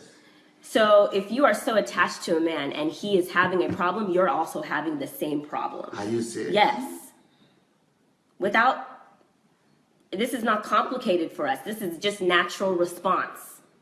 like Pastor Chris was saying, we were taken out of the man's body. If you think that we're not going to feel, That's it. Okay. That's the origin. you know, so I Okay, think let me tell you what happens. A boy dates a girl. I think we had a nice time. And he goes on to date another girl. What does that do to a girl? What's she feeling when they break up like that and he goes to take another girl?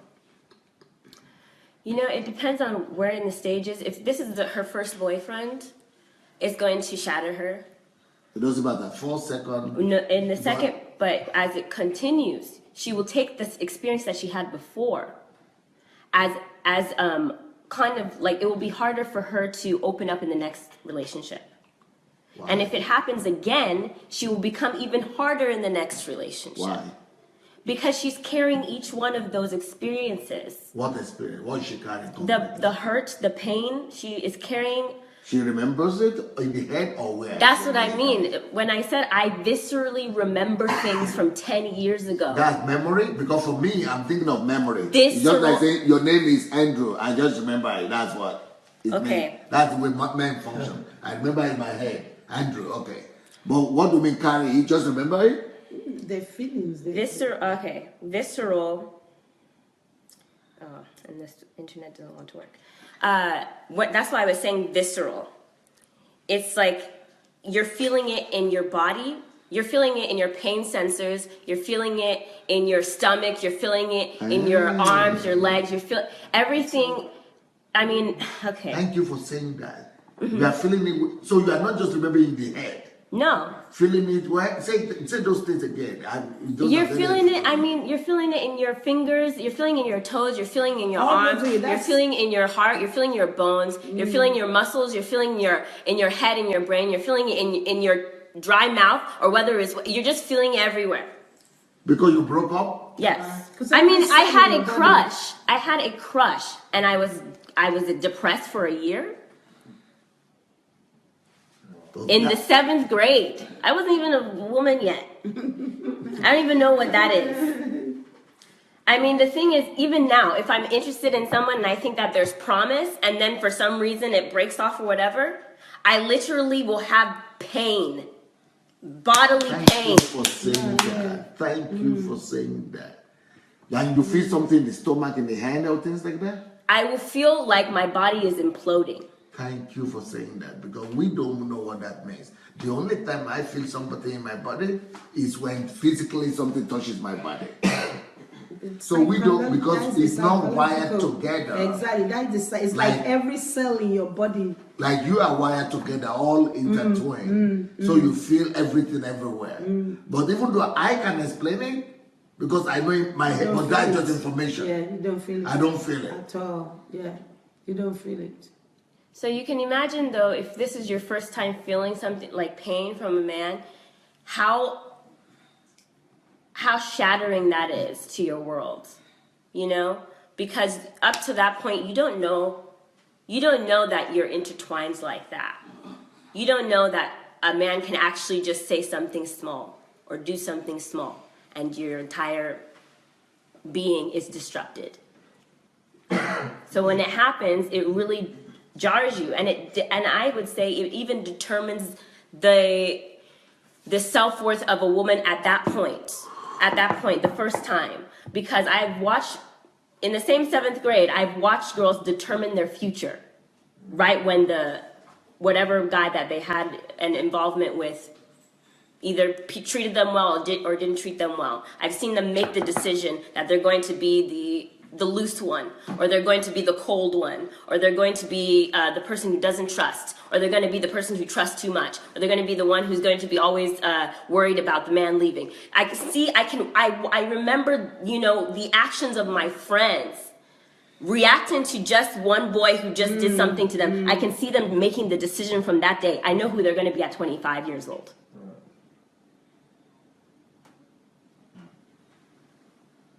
Or 50, if they haven't changed by then.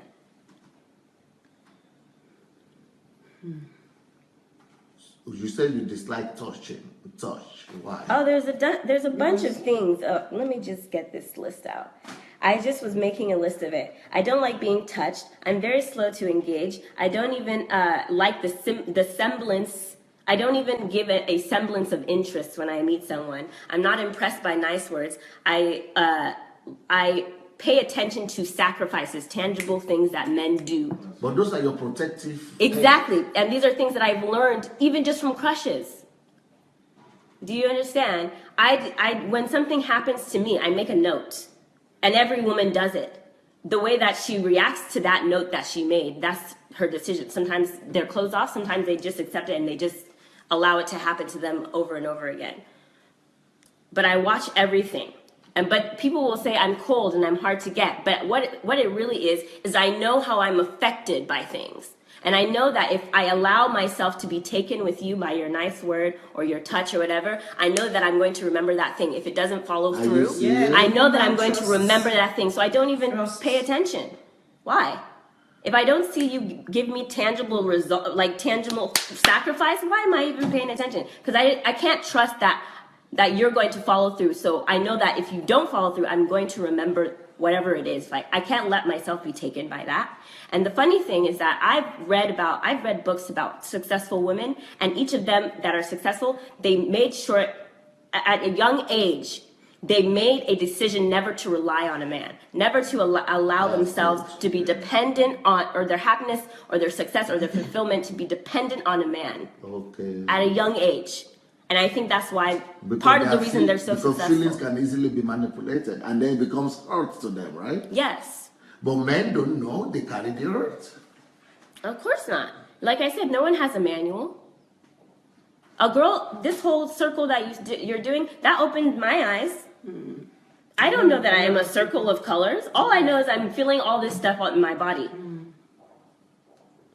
I don't even know that men but those are notes not that feeling you're making, those notes must turn to a book. Or they must turn to a program like this.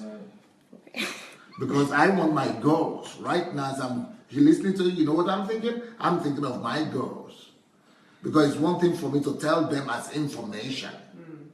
But when you are saying it right now, I want my girls to listen to this.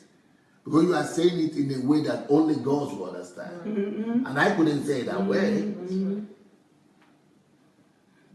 So that's why I want you to write it into a book or turn them into video classes like this or something like that. That you actually feel physical pain because somebody had a crunch. And your stomach and your hand, you actually remember where you feel the pain. Because when she said you feel it all over, I just said, oh no. That doesn't mean anything to me. When you mention stomach, hand, finger. I even have muscle pain. Like you can actually touch my body and I'll be feeling pain. And nobody beat you? But that's psychological. That's what the topic of this is, psychological differences.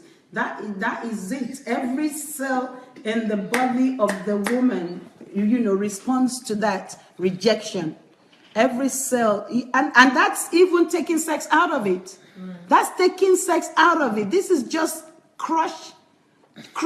So if sex is involved, what happens? Oh,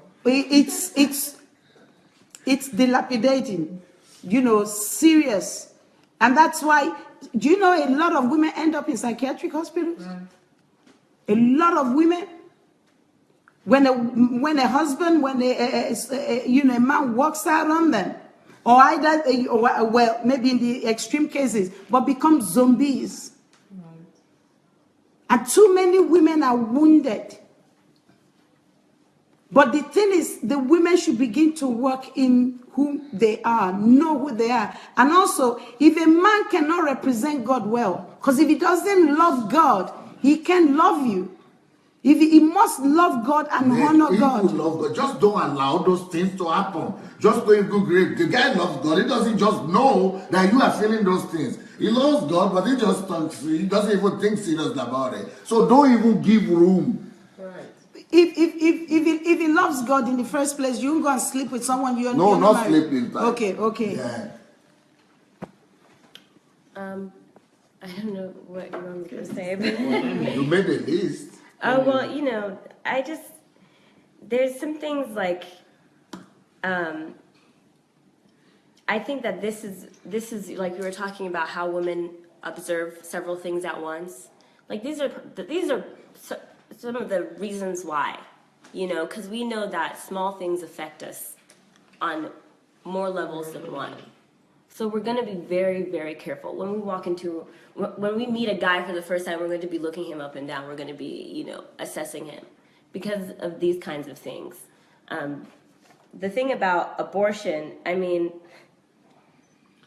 I don't know if you want me to say this, but the thing about abortion is that I've talked to God about that too. I've never had an abortion, but I've talked to God about, okay, why is this really a problem?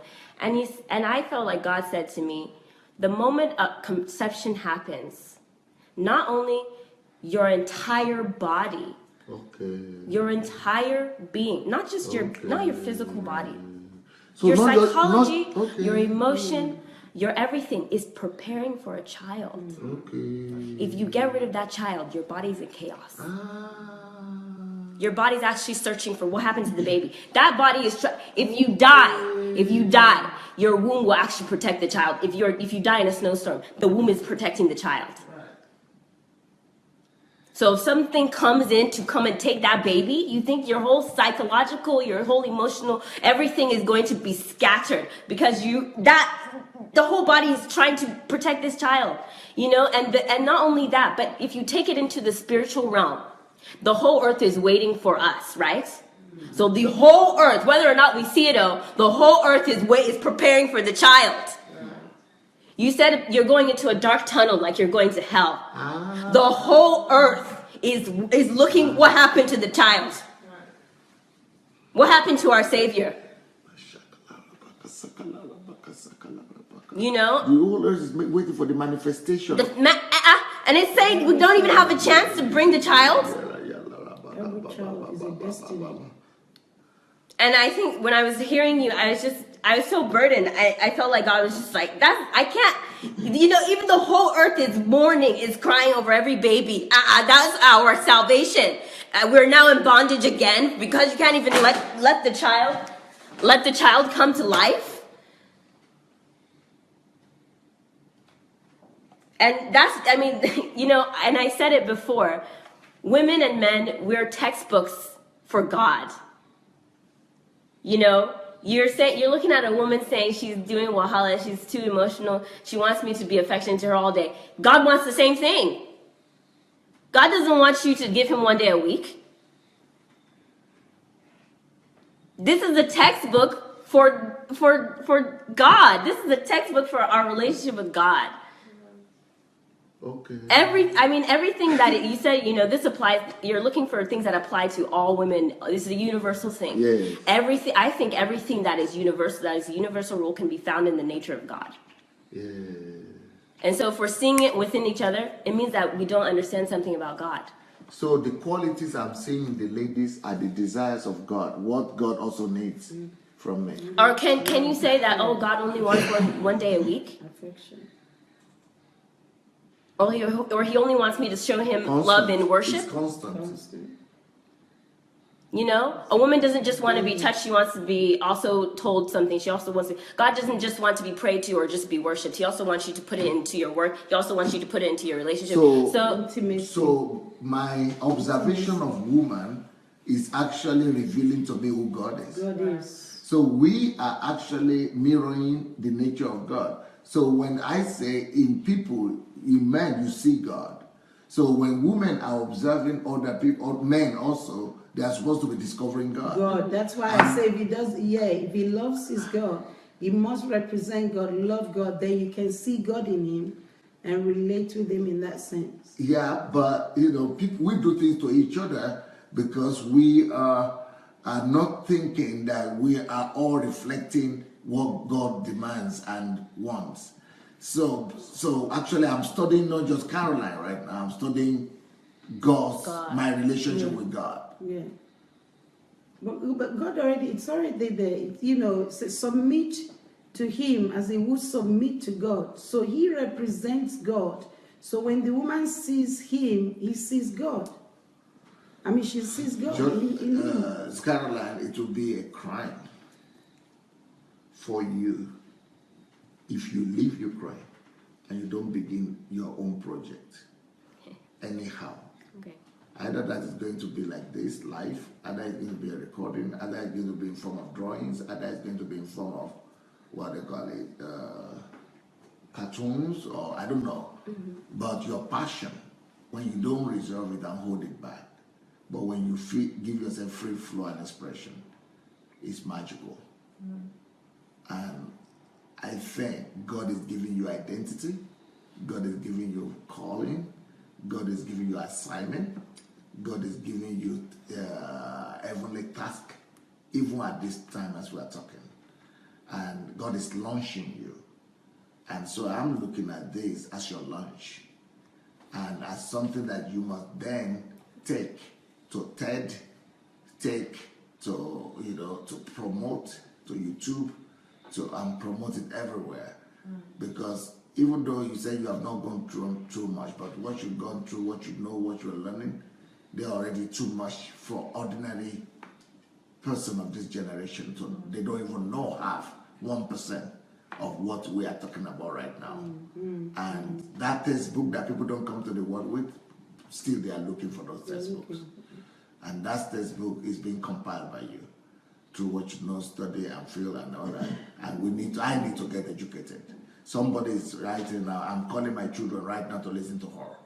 And that's why the camera is on you as I'm talking, not on me. It's all on you. They are calling their kids, everybody's calling their kids to just come and listen to her.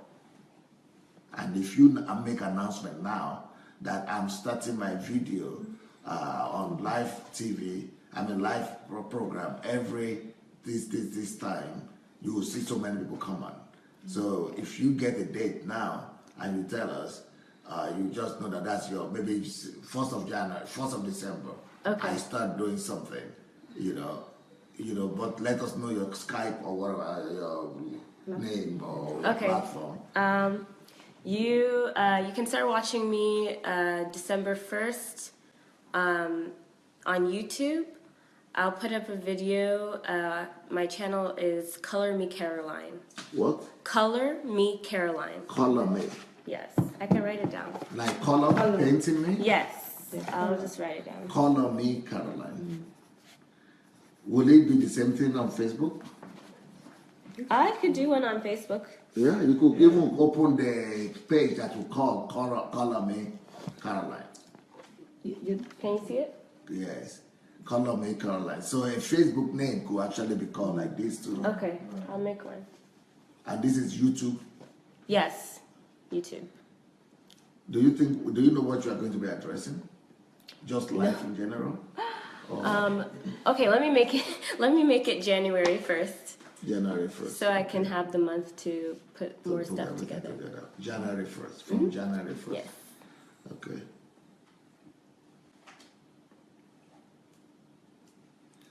Yes.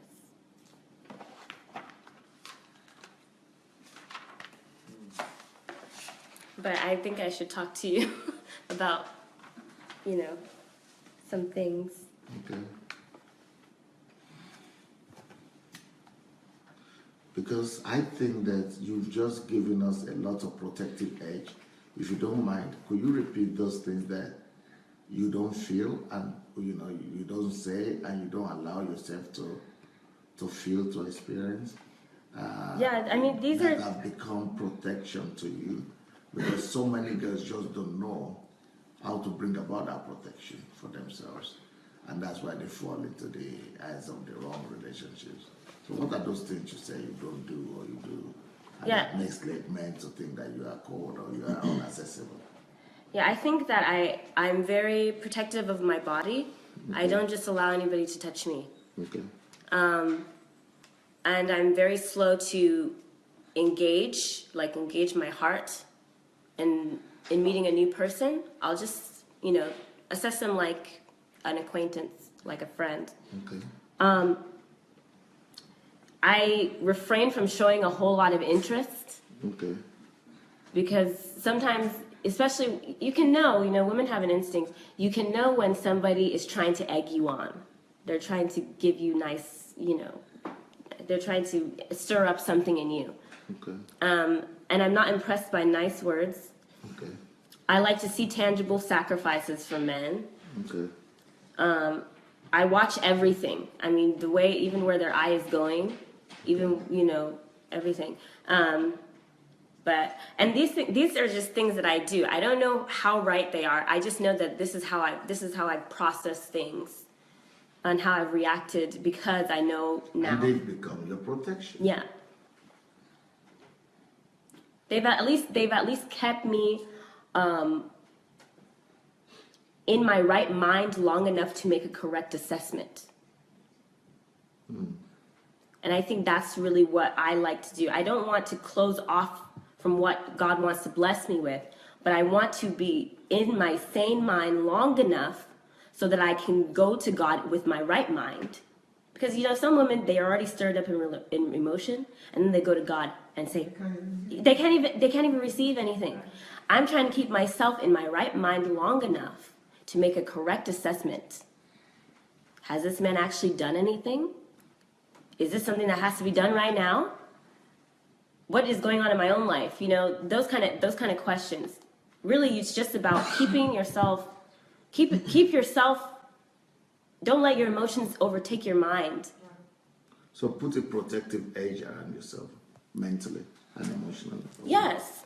And I think that is taken care of, honestly, by what you said, focusing on your purpose. It's taken care of because you know where you need to go. And of the women that I've read about, like your wife told us she loves Melody Hobson. She's one of my favorites too. And so is Beyonce Knowles. These women, they're so focused on their goal. Yeah. Any kind of man who has some silly thing to give, they don't even pay attention. I have somewhere to go. If you're not going somewhere with me, bye, I don't have time for you. And that's kind of the mentality. All of this are just small things. But that's the mentality I try to go after. I try to go after a mentality of, if you're not going anywhere, I'm sorry, I'm on my way. Like, you're just in my way. If you're just going to sit here talking about you want wife and baby, okay, if you don't have no purpose, bye. Let's give a round of applause. This is the father of that beautiful, wise girl. Well, it will shock you all out there that I never had a father. And we discussed this before Caroline came into our life. We took 2 years off just to travel. Was that we're not going to bring any child to this world unless we are ready to train them. What you see in Caroline now started from, I believe she was 6 years old, if I'm not wrong, where we just sacrificed ourselves. We got, Pastor Sunday was teaching us, he said, don't go cheap. We spend a lot of money sending these kids to private school to make sure that professionals are teaching them. You haven't met her brother. He's more pragmatic than her. We were talking to somebody this morning about how we raise them at breakfast. That Caroline has been going through professional training on how to manage money, about life generally. I mean, they're adults. We took them to Disney World. They weren't going for toys. They wanted to go and watch articles about great people. At the age of 10, who does that? So what you see in them, we just thank God that we got it right.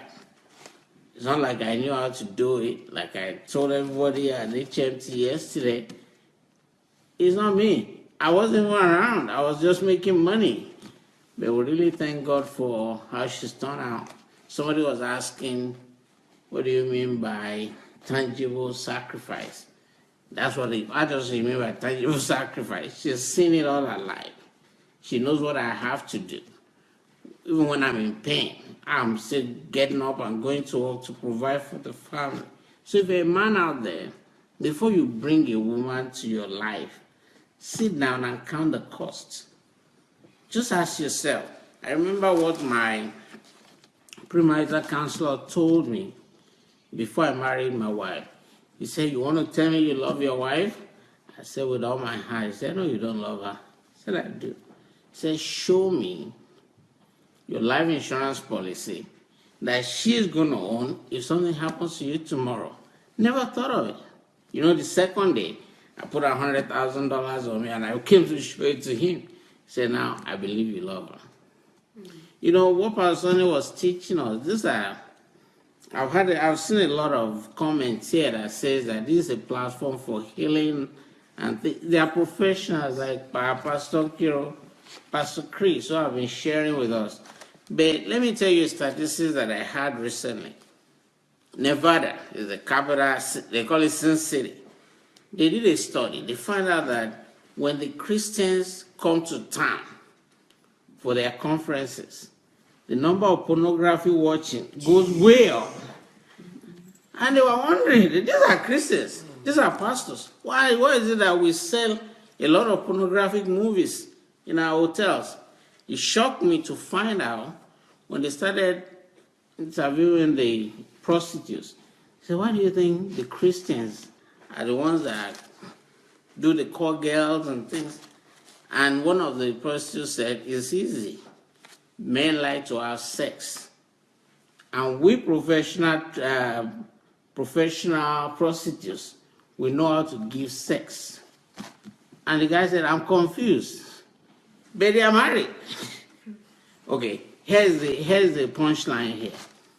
Men, if you're having sex with your wife, you haven't started loving. Women will give you sex, but they won't make love to you until they are wrapped up. Remember that diagram? Until you wrap them around your finger like a floss, getting ready to use it. Then they will make love to you.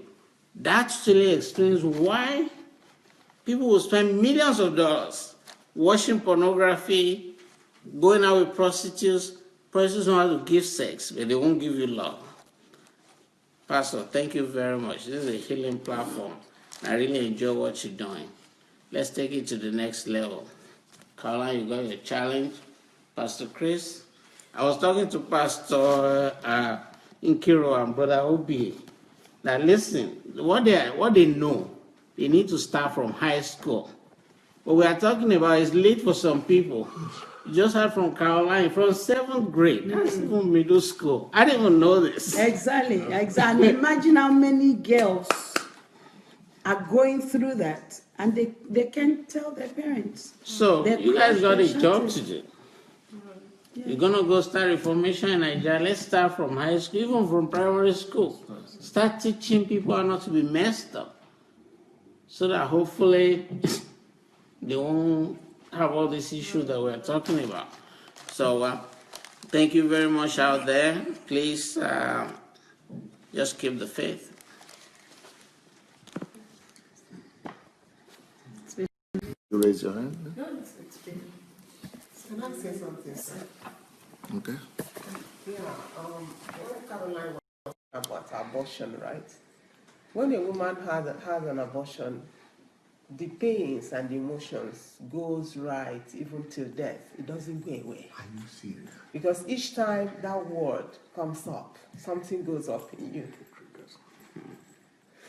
You know, it's forever. It doesn't go away. So, men, if your woman trusts you enough to open up to you, to tell you that I went through this, be there for her. Because most men use what their women have told them to judge them later. Maybe she told you, she decided to trust you, open up to you. Now you get married, the woman is not able to have babies. You start going about telling everybody it's because, you know, she had abortion, that's why she doesn't have babies. I heard stories like that too. Then the woman is shattered. She doesn't even know where to put herself just because she decided to be open to you. She decided to share her story with you. It's devastating. So you men should help us, you know, to trust you, to be able to open up to you, to tell you the pains that we go through.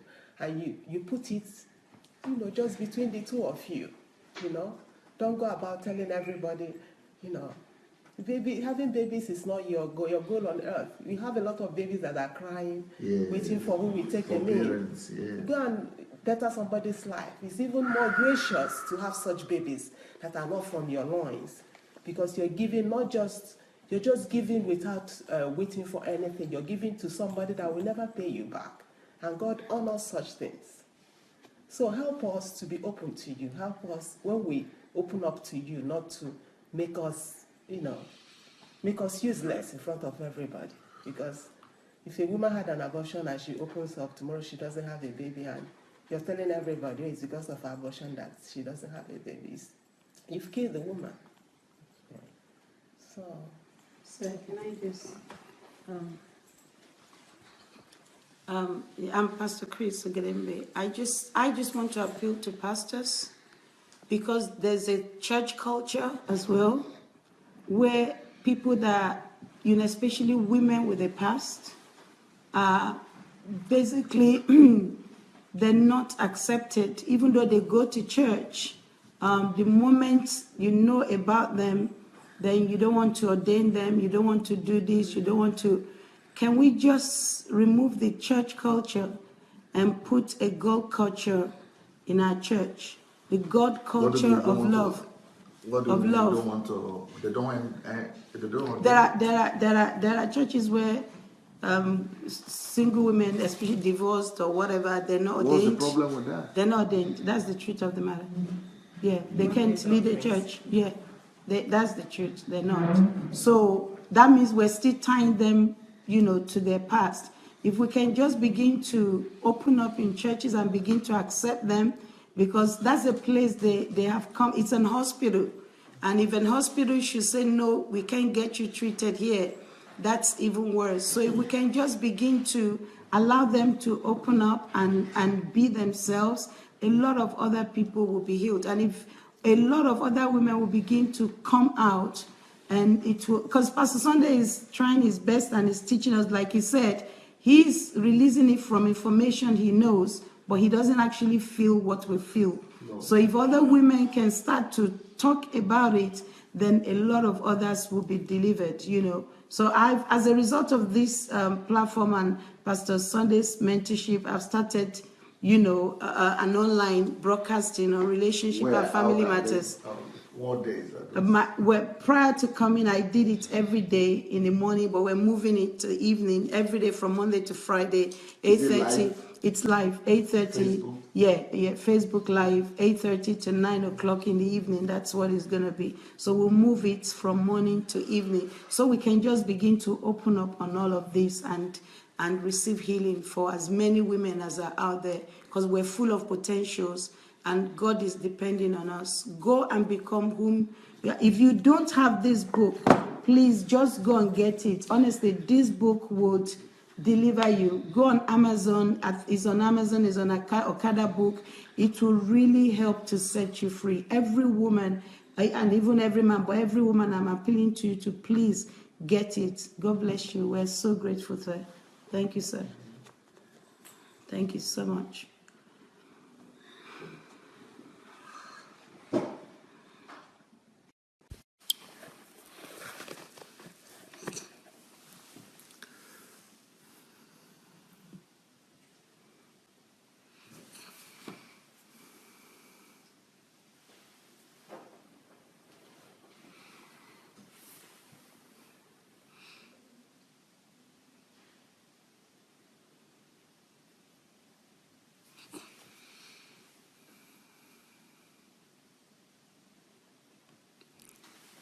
We know so little.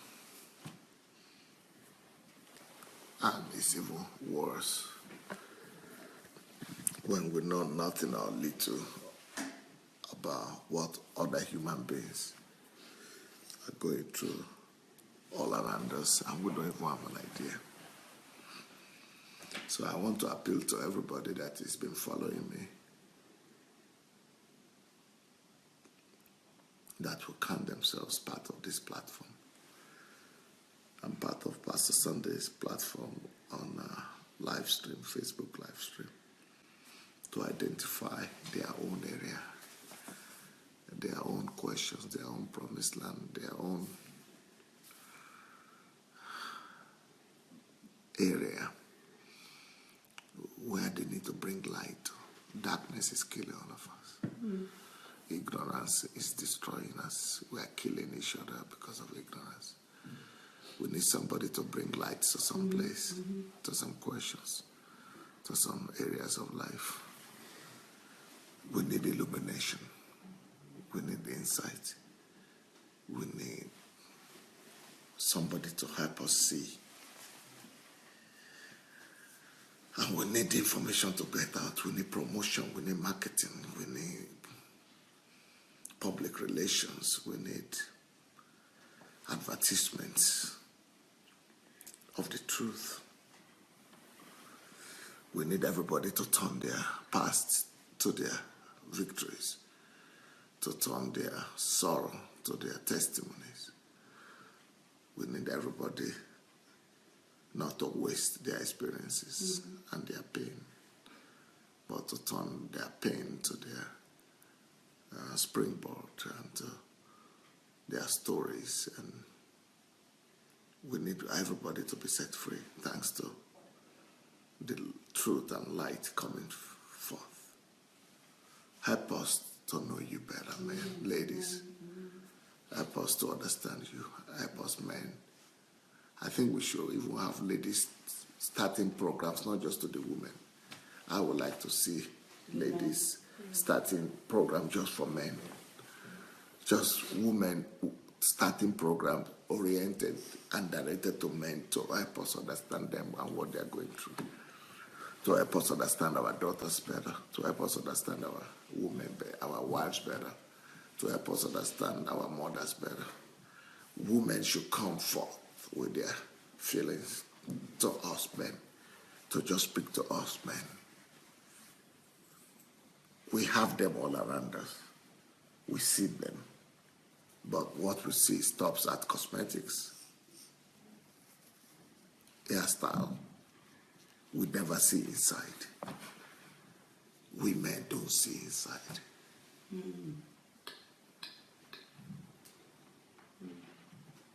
Help us to see and feel.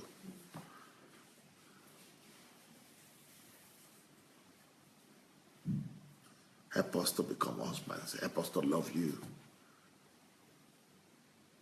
Help us to become fathers. Help us to know what the desire of a baby girl is. Help us to know what our daughters want from us. Help us to know how to father you, how to protect you. Help us to know how to father you as our wives. When my wife tells me that, it might not be as so strong, but I need a lady to tell me what for my wife, to speak for my wife. I need another woman to speak for my daughter, for my mother, for my sister. We need women speaking from everywhere, not just one. I might not come across that one. I want to have hundreds of them so that I run into one by accident. Thank you, guys. We are grateful. Thank you, everybody. Thank you.